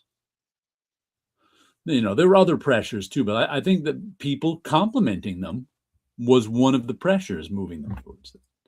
Yeah, people being loud and talking Yeah. about stuff is what other people, what editors listen Yeah, to. pay attention Yeah. to. Mhm. Mm-hmm. I don't The remember giant what that was. Spider-Man's Macy Parade cover. Yeah, look, he's got weird shoulders on it, and it looks very balloony. It had nothing to do with social justice. It had to do with people didn't like the drawing. There's no social justice in that cover. Yeah, it was just people being loud.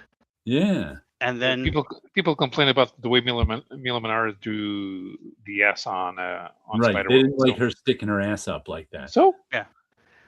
And again, I mean, okay, stupid people in this day being and loud. age, in this day and age, who doesn't know that Mila Manara usually draws naked women?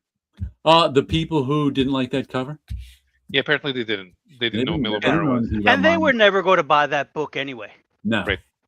That's the other thing too, is that yes, you listen to the loud people, but again, sometimes the loud people just being loud to be loud.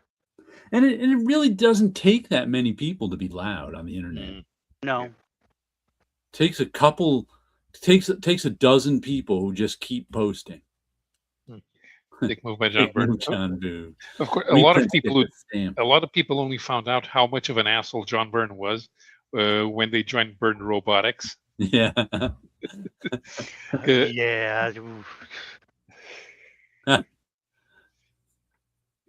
J.R. Jr. or Mila Manara does draw women with square boobs? I think it's J.R. Jr. he's talking about. He although Matt squares off Wagner, a lot of stuff, yeah. although Matt Wagner does.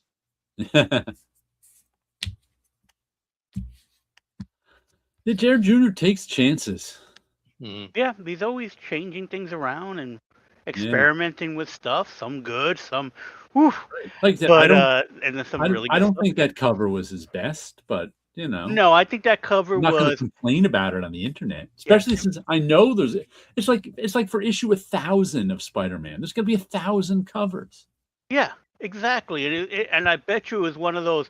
Oh, we need a cover. Yeah. Could you give us what do you want? Generic Spider-Man cover. It's as generic as you can get. Exactly.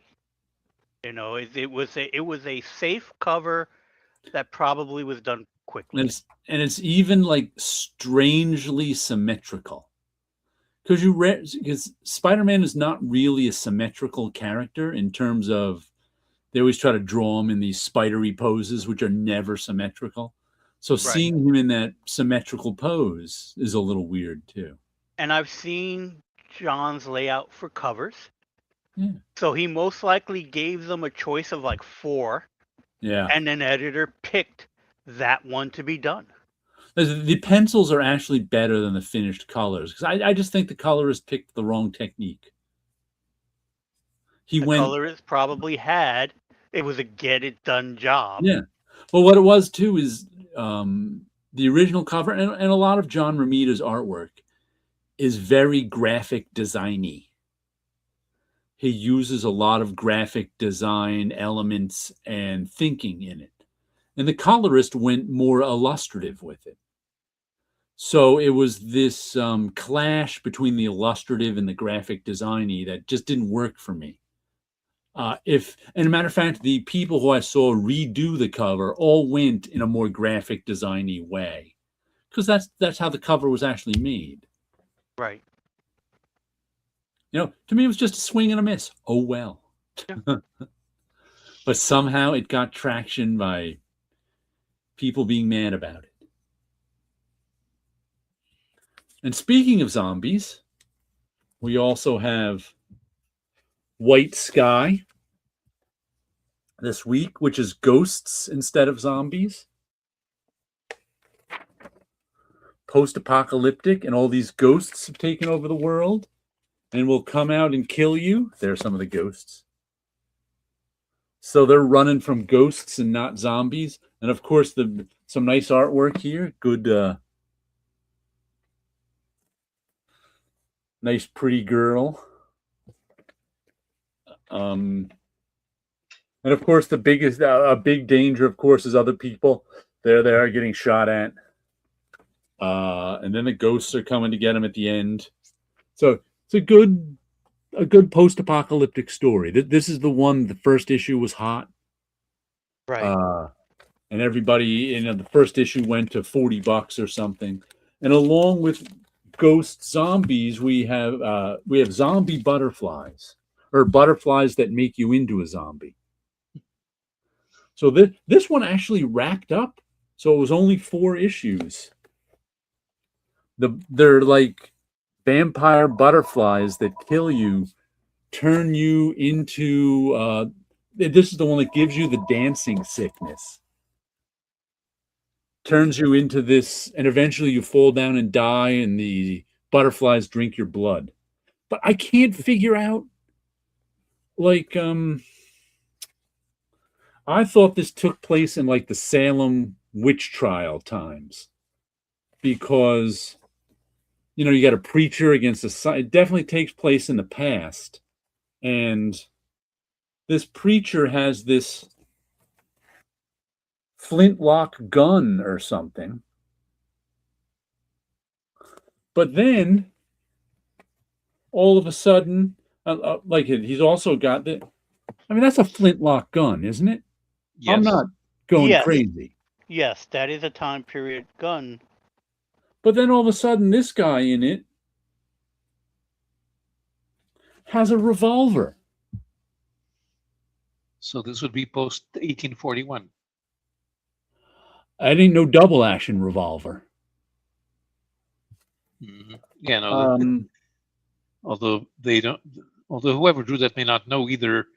I think they don't know anything about guns, because Yeah, it's very well possible. Or if you're in a zombie apocalypse and you don't have a gun, but you know where the museum is, and you know how the flintlock works, maybe? Everything else told me it was like the 1600s and Salem witch trials time, because there was sort of that theme with religion versus science. But all of a sudden, that revolver only popped up this issue, and I was like, what? Especially when the priest has got a flintlock pistol. I mean, when was the repeating rifle, or even the single cartridge rifle, was around before revolvers? Maybe it's a new revolver? I don't know. I just found it anachronistic as I was reading the story. And the ships are all sailing ships that show up. So it was just strange that revolver seemed out of place all of a sudden. But there's going to be a sequel. Where is it? Nectar returns in Night of Sorrows. So I guess there'll be another 4-issue series. But it was a good series. I enjoyed it. The art was terrific. Writer, creator, Jeremy Robinson. Artists. What's weird is they credit the inker first, Anna Paolo Martello, and then they credit layouts, Francesco Francini. So there we go. We got layouts and inks, no penciler. So he must have been working right over layouts, and who knows if it could all be digitally. There's not a lot of line weight to lead me to believe that this was anything but digital, but I don't know. But another sort of zombie story. Nectar. Okay, so there have been lever action rifles since 1837. They only became they only became practical in 1860 with the Henry, and then they became popular with the Winchester 1866 and 1873. I know you can tell most of there's single action and double action revolvers. I know that. A double action revolver was around first, where you had to cock the hammer and rotate the barrel yourself. So that's why it was double action. You had two action. So it took you longer to fire. Single action, the pulling of the trigger cocked cocked the hammer and rotated the barrel. And you can notice like in old Clint Eastwood movies, single action revolvers, you could tell what they were because they broke forward. So that when you had to put new bullets in them, you held onto the handle and the whole barrel turned downwards and you put bullets in it. So you could always tell by that you could always see that, at least in the movies. I'm no gun expert. Right. You could always see a single action revolver because of the way it was built. Double action revolvers they loaded through the cylinder coming in and out somehow. Like it was a different loading action. But that reminded me of a double action revolver. Yeah,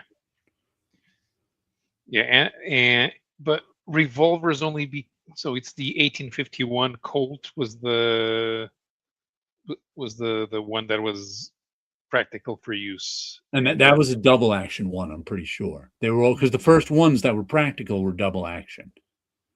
They were around long before single action. That's why you see them in westerns. Depending on how old the western is. And you also can't fan a double action like you see in the movies when you see them with a single action. I don't even know if it really works. They'd hold down the trigger and then physically fan the hammer. That way it would keep shooting every time, because every time the hammer would go forward, it would turn automatically. So in old westerns, where you see them fanning their gun, that was a double action revolver, a single action revolver, pardon me. I didn't realize they were holding the trigger down when they did that. Well, you wouldn't know unless you read about it. Yeah, it's like one of those things. It's like I've fired guns before, and so I know how certain things work. Right. But I didn't realize, like, it's a move that you always see in the movies, bless you. But I never thought if they were doing that, fanning it, and were they pulling the trigger at the same time. They were holding the trigger down. Holding the trigger. All right. Yeah, good to know in case I travel back in time to cowboy age. Wikipedia says the double action revolvers were more developed in Europe. Okay. Like I said, I only know them from Western movies and Clint Eastwood, especially. Right. They were spaghetti westerns, so maybe that's why he had them. Right. Well, spaghetti westerns being made in Europe, they probably had more access to better access to double action revolvers. Yeah, maybe. But the gun just surprised the heck out of me. Yeah. I don't know how long flintlocks lived alongside rifles and revolvers, but because you have that character was a priest, whatever might have still been in the church. And also the flintlocks were remarkably easy to use in the story. Like, flintlocks are a pretty delicate gun to use. You can't tip them. It's very easy for things to go wrong with flintlocks. When they were used in the army, you had to drill with them constantly. Right. But they're just like, shoot that guy, shoot that guy, shoot that guy. I'm like, all right. They were using them much more reliably in this story than I think they may have been in real life under those Yeah, conditions. yeah, you had to pull out the gun, point at the target slowly, Yeah. make sure that it's, and then you shoot. And even And then, where the to go? They, Nobody they were knows. all smooth bore. Yeah. yeah, So there was so the you're putting it there, and there goes the bullet. Yep. Yeah, there's a lot of firefights where nobody got hit.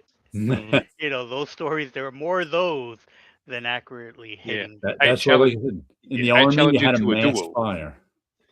Yeah, but I challenge you to a duel, and then Yeah. nobody Yeah. got shot. Might as well go Marquis de Queensberry. At least you know you're punching each other. And in this issue of, I think there's one more issue of Is Ted Okay? This is issue 5. And this is the one where it's a story of a woman whose job it was to look after employees. She was like human resources. And Ted was one of the employees she was looking after, and he wasn't okay. So eventually she got involved, with his life, trying to checking, not wanting to watch at a distance to make sure he was okay. And this was the issue, before where we got all the answers to what was going on. I don't want to give it away, but it was interesting stuff when we found out what was really going on with Ted, and he's not okay. Okay. Is Ted okay? The answer is no. No. And there was like a super rich Elon Musk character too, who's like the head of some big thing here, who the characters just realized really wasn't a genius. He just surrounded himself with geniuses, and he has feet of clay. So it was, I look forward to reading the 6th and I think final issue. Mhm. But it was good stuff. Good stuff. What? Support modern comics. That's right. There's plenty of good stuff out there. You just have to look for it. Yep. But as we've said before, when people say modern comics suck, they really mean I want to be 14 years old again, reading the same comics I was at 14. Yeah. Yep. And Okay. were the comics good back then? Mhm. They were the Probably. same as they are now. They were just Exactly. 14 years old. Yeah, they weren't paying bills. They weren't worried about meals. They went to school, talked to their friends. Everyone loved everything. Everything they read was fresh and new. Yep. Yeah, that's why I didn't mind when a lot of stuff happened, like Spider-Man's black costume, all the X-Men getting replaced,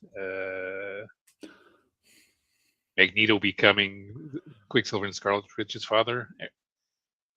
By the way, I checked in with my LCS of the question I had last week, where when I said I think in the last 2 years or so that writers have gotten less important to selling comics. And they said definitely yes, there's fewer people coming in looking for specific writers' books. They're just not coming in asking for the latest Brian Michael Bendis or the latest Jeff Johns and it got me to thinking too, are there any popular writers in their 20s? Everybody's Now in their 40s or 50s. nowadays, yeah. Yeah, everybody's gotten old. Mhm. Did they mention what people are coming in for? Absolute. He mentioned he was like, well, a couple people come in. I think Ryan North for Marvel they asked for was it, but they're not really asking. They're coming in. The two biggest sellers are the Energon line, Transformers, and GI Joe, and the Absolute stuff. Mhm. Okay. Those are the best sellers. Which is something that's needed. I was Yeah, watching when I yeah. was today. I was watching a YouTuber going into Wizard, the magazine, Right. and it was fascinating to watch because, being at that time when things were happening and watching it happen was fascinating.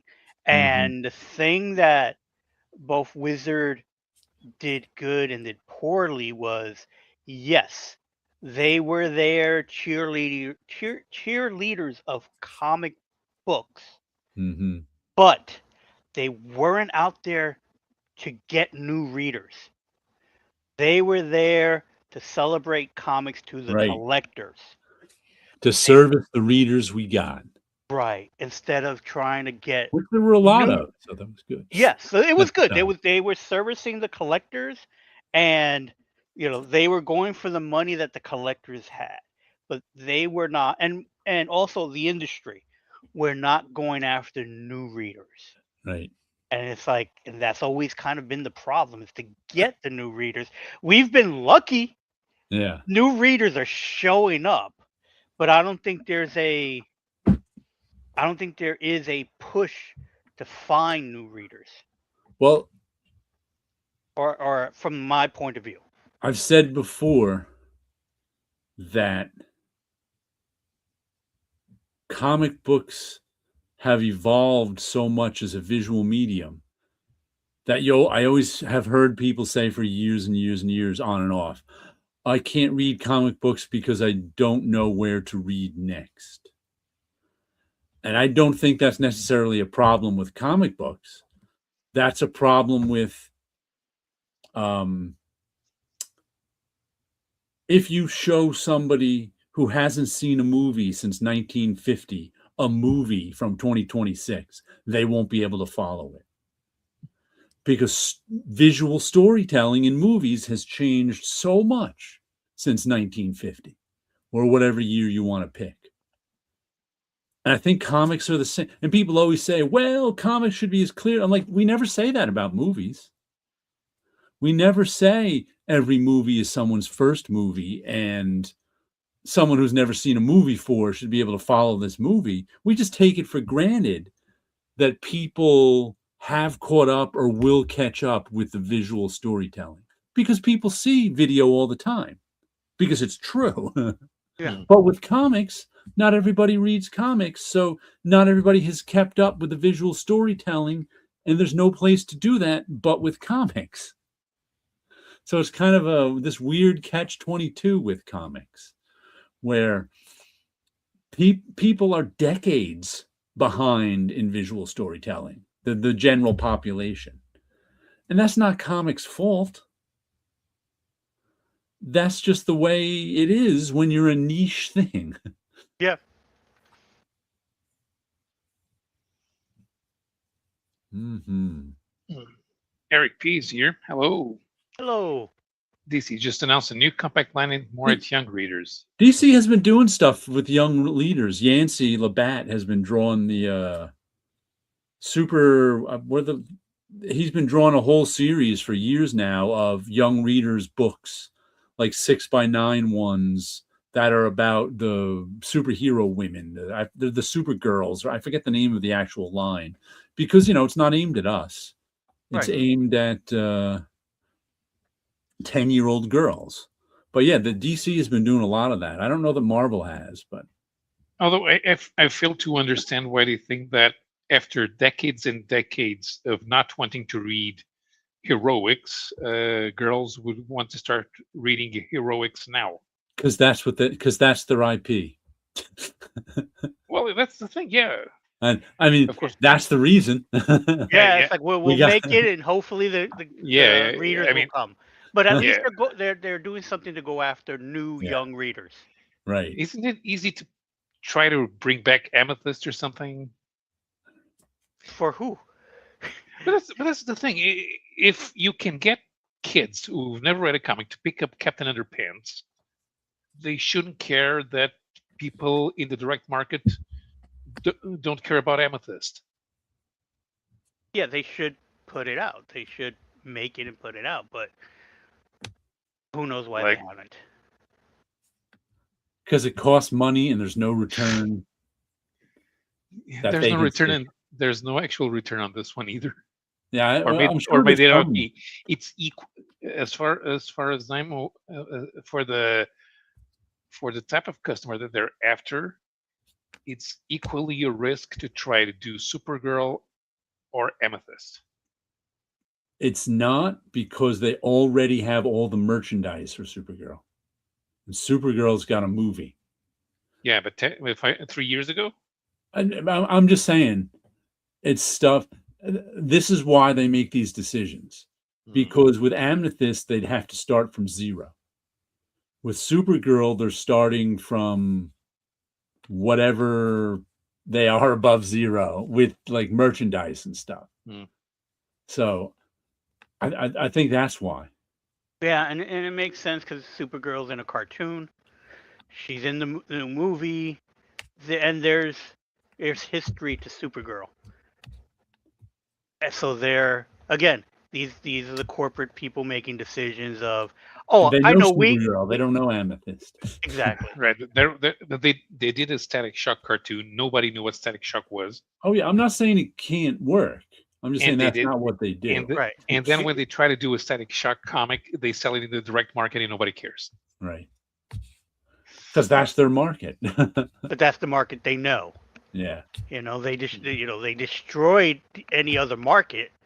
But like those Supergirl, whatever those ones Yancey are doing, they're sold in books. They're not sold in comic shops. Sure, They're yeah, sold in and that's where bookstores. that's where they should be.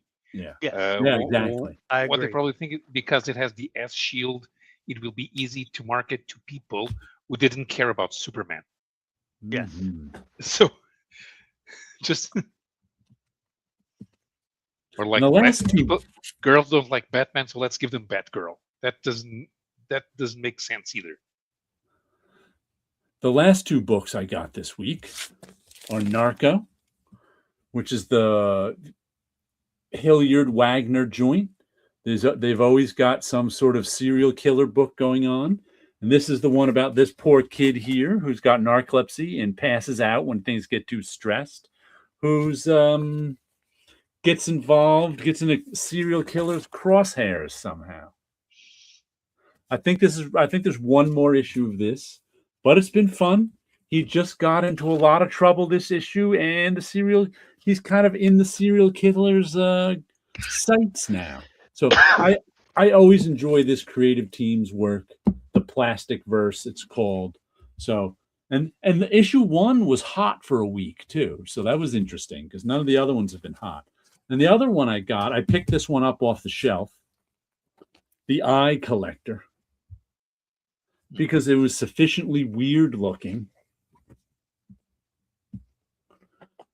It is hard to describe this one, except very strange. It doesn't look like your average comic. And I think it's about these guys, one of these manned Earth's missions, and something weird is out in space.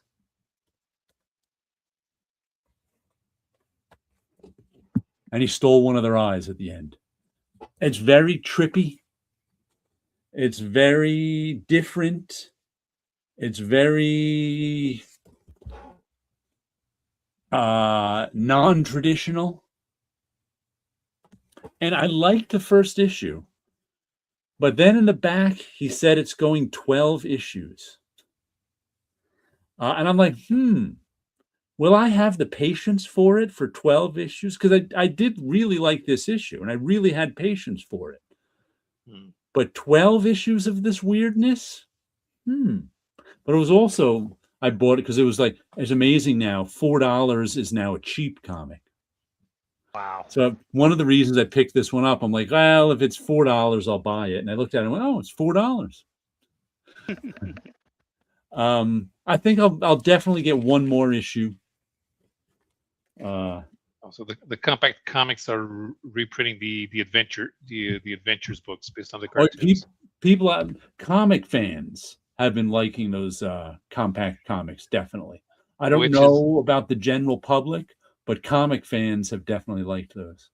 I mean, the stories aren't bad. I used to buy Justice League Unlimited, but That just reminded me. No, you know it popped up in my Facebook algorithm this week. Mm-hmm. A book carrying coat. It's a coat. Think of a light jacket, Mm-hmm. maybe canvas or denim or something, with two giant pockets down the bottom that fit 6x9 books, maybe even 8x10, and two giant pockets inside of it that carry two more books. So you can carry like 4 books in this jacket. And I was just like, what? It's like the coat for book lovers. Mm-hmm. And I was just like, you could probably fit 8 of those compact comics in this jacket. And I was like, you know what? It got me thinking about buying it on a lark, except it was $200 for the coat. I was like, no thanks. Uh-huh. When you It could didn't look like a $200 coat to me. and you could sew your own pocket, that type of pocket into a coat you already owned.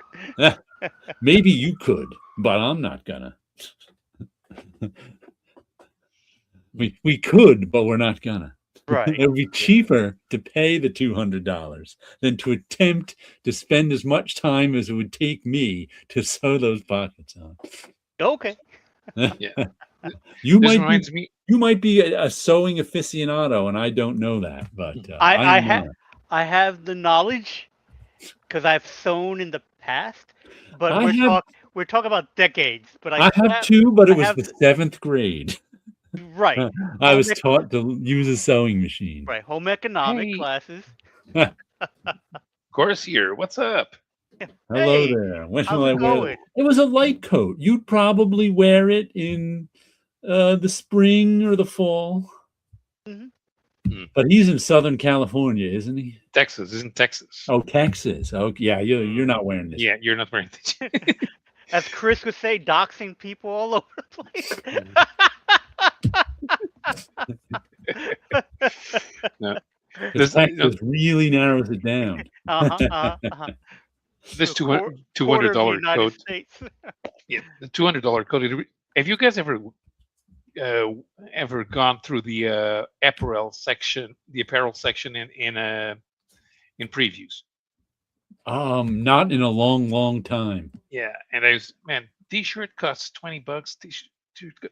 Who the hell buys a T-shirt for $20? I can get 10 T-shirts for $20 here. $20 is fairly cheap now for, I would say, a message tee in And a like lot, back of and previews. a I would think that lot, there'd be up to 25 at least by now. Yeah. Well, and this is all like those 10 all years those ago. T-shirts from '95 with McFarlane's art and stuff like that on it, they're all selling for like $500 now. Wow. Those comic images T-shirts, Vintage t-shirts? yeah, the comic, what was it, Graffiti Graphics? I think was one of the companies that did it. Those T-shirts are going mad crazy now. It's like, wow, I it's would just have worn those insane. T-shirts.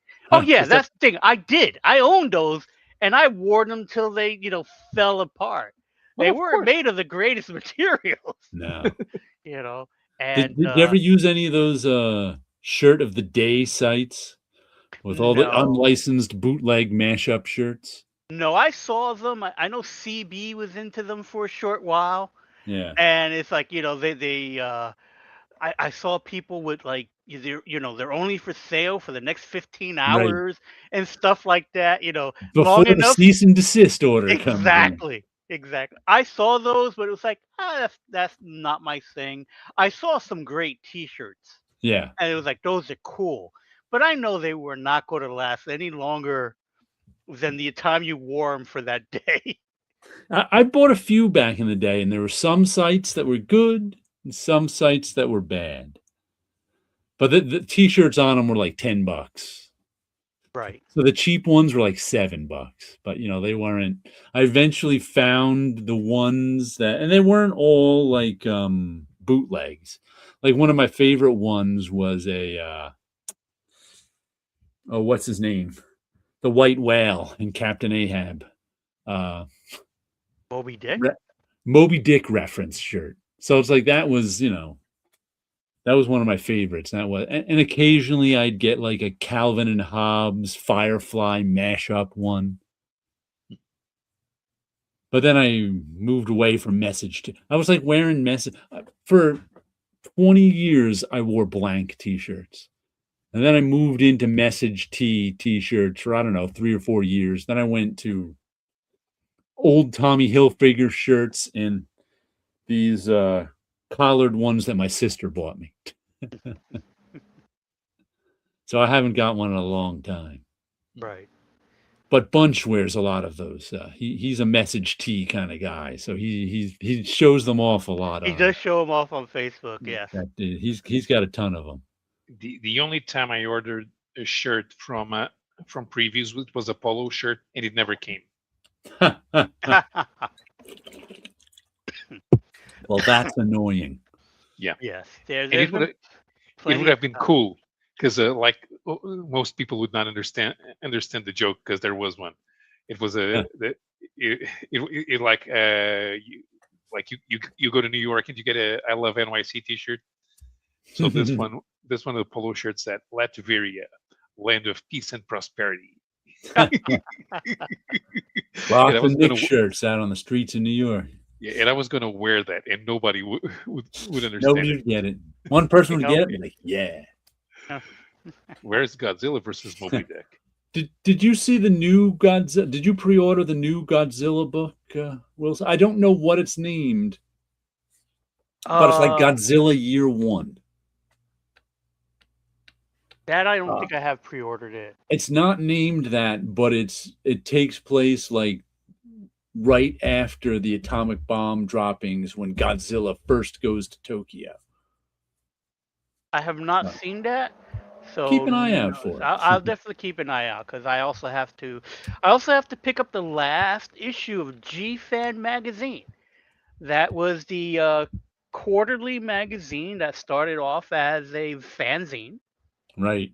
And I was heavily into it in the 90s. Was one of the few magazines that I had a subscription, but because it was quarterly, it's like 4 issues. Oh, I got to re-sign up for this thing, and I would forget. And for a while I was getting in the comic book shop, and then the last issue is published this month, and is out on the stands at J.D. Leeds, who was the publisher from Canada. Decided he's closing down the magazine. And it's like, it's like I enjoyed that magazine, but unfortunately, I guess there wasn't enough people. But I would get so much information from that magazine because, especially in the 90s where all these new movies were being made, but we didn't know anything about it. If you were lucky, you were in California, you would get the videotapes first, and they would slowly come across from California to New York, and not everything made it to New York. But that magazine at least let you know what was going on. And a lot of kaiju illustrators got their starts in that magazine. Mm-hmm. They would be doing pinups and stuff like that. And some of the current, I think it's Matt, I want to say his last name is Frank. He had pinups in that magazine. And Bob Ingleton, who did a lot of paintings for Godzilla, eventually started off in that magazine. So I'm sorry to see it go. Yeah.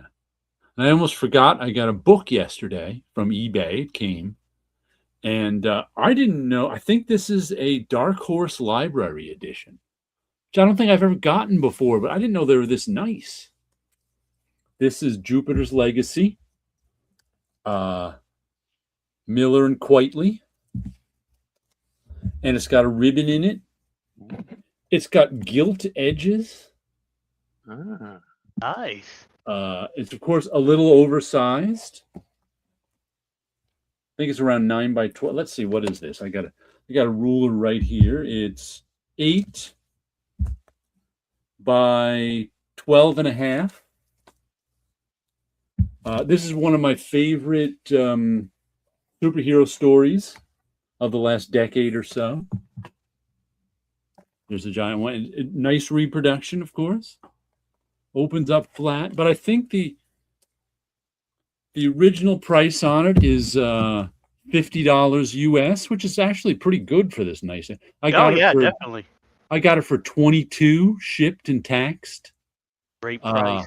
off of eBay, and it was still in the shrink wrap, so it's new. But I look for this is one of those I can just read parts of it over and over. So I was like, you know what, I want to. I didn't realize it, and it's also volume 2. This is the only one by Miller and Quitely, because after they came, Miller wrote some prequels to it, and that's volume 1. So I say all you need is volume 2 of Jupiter's Legacy. This is Good the to good know. stuff. The other stuff is okay, but this, like I said, that's one of my favorites. So I got in a big old hardcover just because it was 22. You know, it was weird too. I can't remember who it was. It was originally whoever was selling it. I don't think it was a comic book person.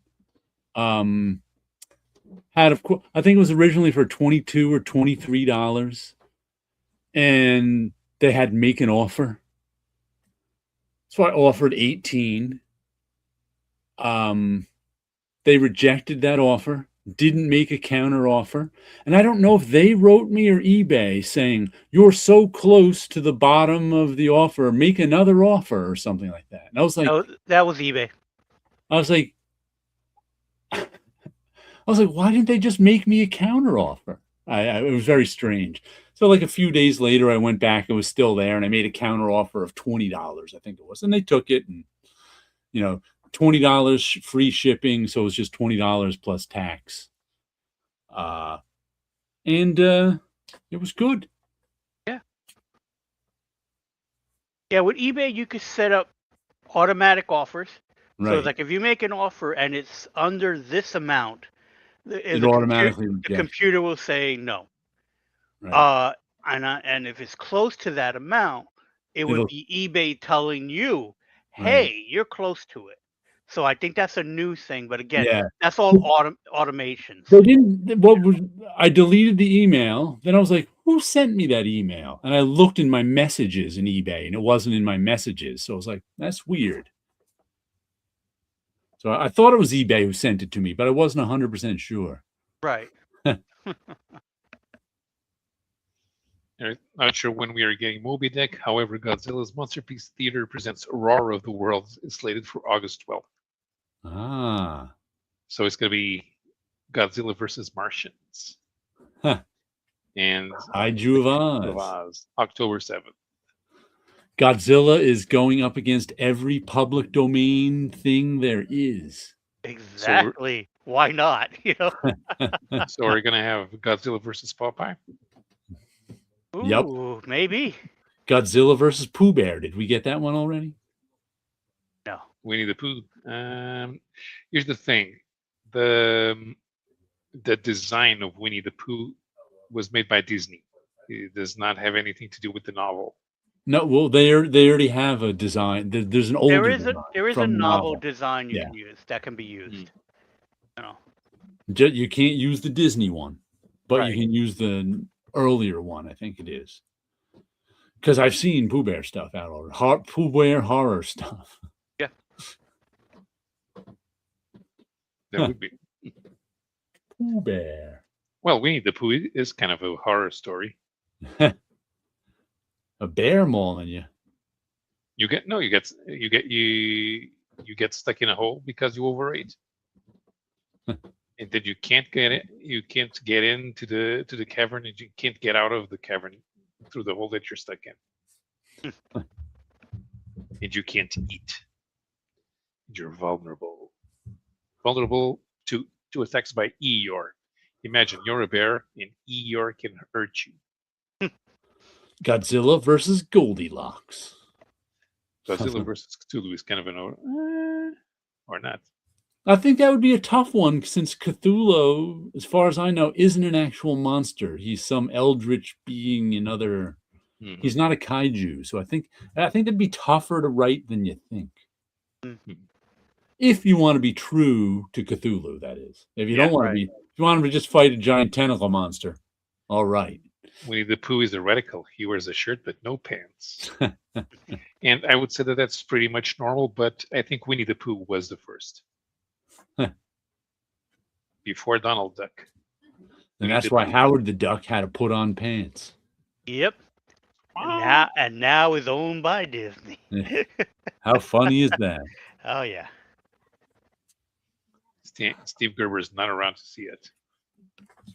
Oh, and my bookbinding experiment of the week is I bookbound a Magic the Gathering card little notebook sketchbook.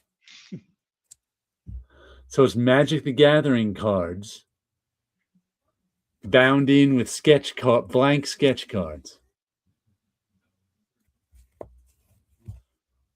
And then covered in raw canvas. Hmm. So that's our bookbinding experiment of the week. I don't know how much use it has, but I wanted to try it. You could have done a Magic the Gathering only book. Then there'd And then- really be less use to it. Nothing but cards. And Wizards of the Coast, they might sue you. Oh no, they can't sue you for if you're using the actual cards, they can't sue you. Yeah, Because you're making a piece of artwork is a Right. one of a kind thing. if I was copying the cards and printing them in a book, Hmm. then Hasbro would say stop that. Nice. And again, it really depends on the company trying Oh, to do stuff. Not to say they Hasbro wouldn't. will tell you try. to stop that. Yeah, Hasbro would go after you. The MTA would go after you for using stuff, because there was people painting on the what you would call it on the passes and trying to sell it, and the MTA was like, no, you can't do that. That's our property. And it's like, no, these are cards. These are garbage. Once they're used up, there's no use to it. It's like, no, it has the MTA logo on it. You can't use it. And they were fighting artists about it. It's like it's insane. They weren't going to win, you know. And people, and they were trying to go. Well, the only reason why that artwork is worth anything is because they're painted on Metro cards. It's like, no, that's not how art works. Although The if you art had is made the added value. if you had made the cover out of a Magic the Gathering card, then they might have cause to sue you because a cover is a marketing element, and you're Could using be. their brand as Not the sales instrument. Not to Could say be. they wouldn't try. If I used an actual card, they'd have less cause. But if I'd printed their logo on it, then they might. Right. So if you cut a window into that, then you can Right. switch out the card. So the other thing is like you can put whatever card you want Huh. into this window. Howl from Beyond. Berserker of Blood Ridge. Like I said, I don't know how much use it is. Well, we should let Paolo get to bed. Oh yeah, Yep. We'll be on my channel next week. with more balloons. Maybe with Julio or Figure 4 with us. I'm not sure. We have no idea. It will probably be a very chaotic stream. Yeah. Who That's knows? why I was like, I'll wait till next week on my stream to have Julio on. I don't need to burden Paolo with that. We'll see. Yeah, I would have no idea how to. maybe How to respond to that. Gio Russo will pop by too. Yeah. You never know. Yeah, because if Chris shows up here, Chris will be doing it what Chris usually does, which is drawing a lot. Yeah. And occasionally would say something, and that's okay. It's a podcast he can talk back to every now and then, he says. Exactly. Exactly. And sometimes he just likes to argue with me. Exactly. All right. So thank you all for stopping by. We do appreciate if you like and subscribe and all that jazz. And of course, Jared's and Wilson's channels are in the description, so go visit them so that we can all subscribe to each other. Mm-hmm. Wonderful. And Have a see great you. weekend. See you next week on Jared's channel. Bye bye.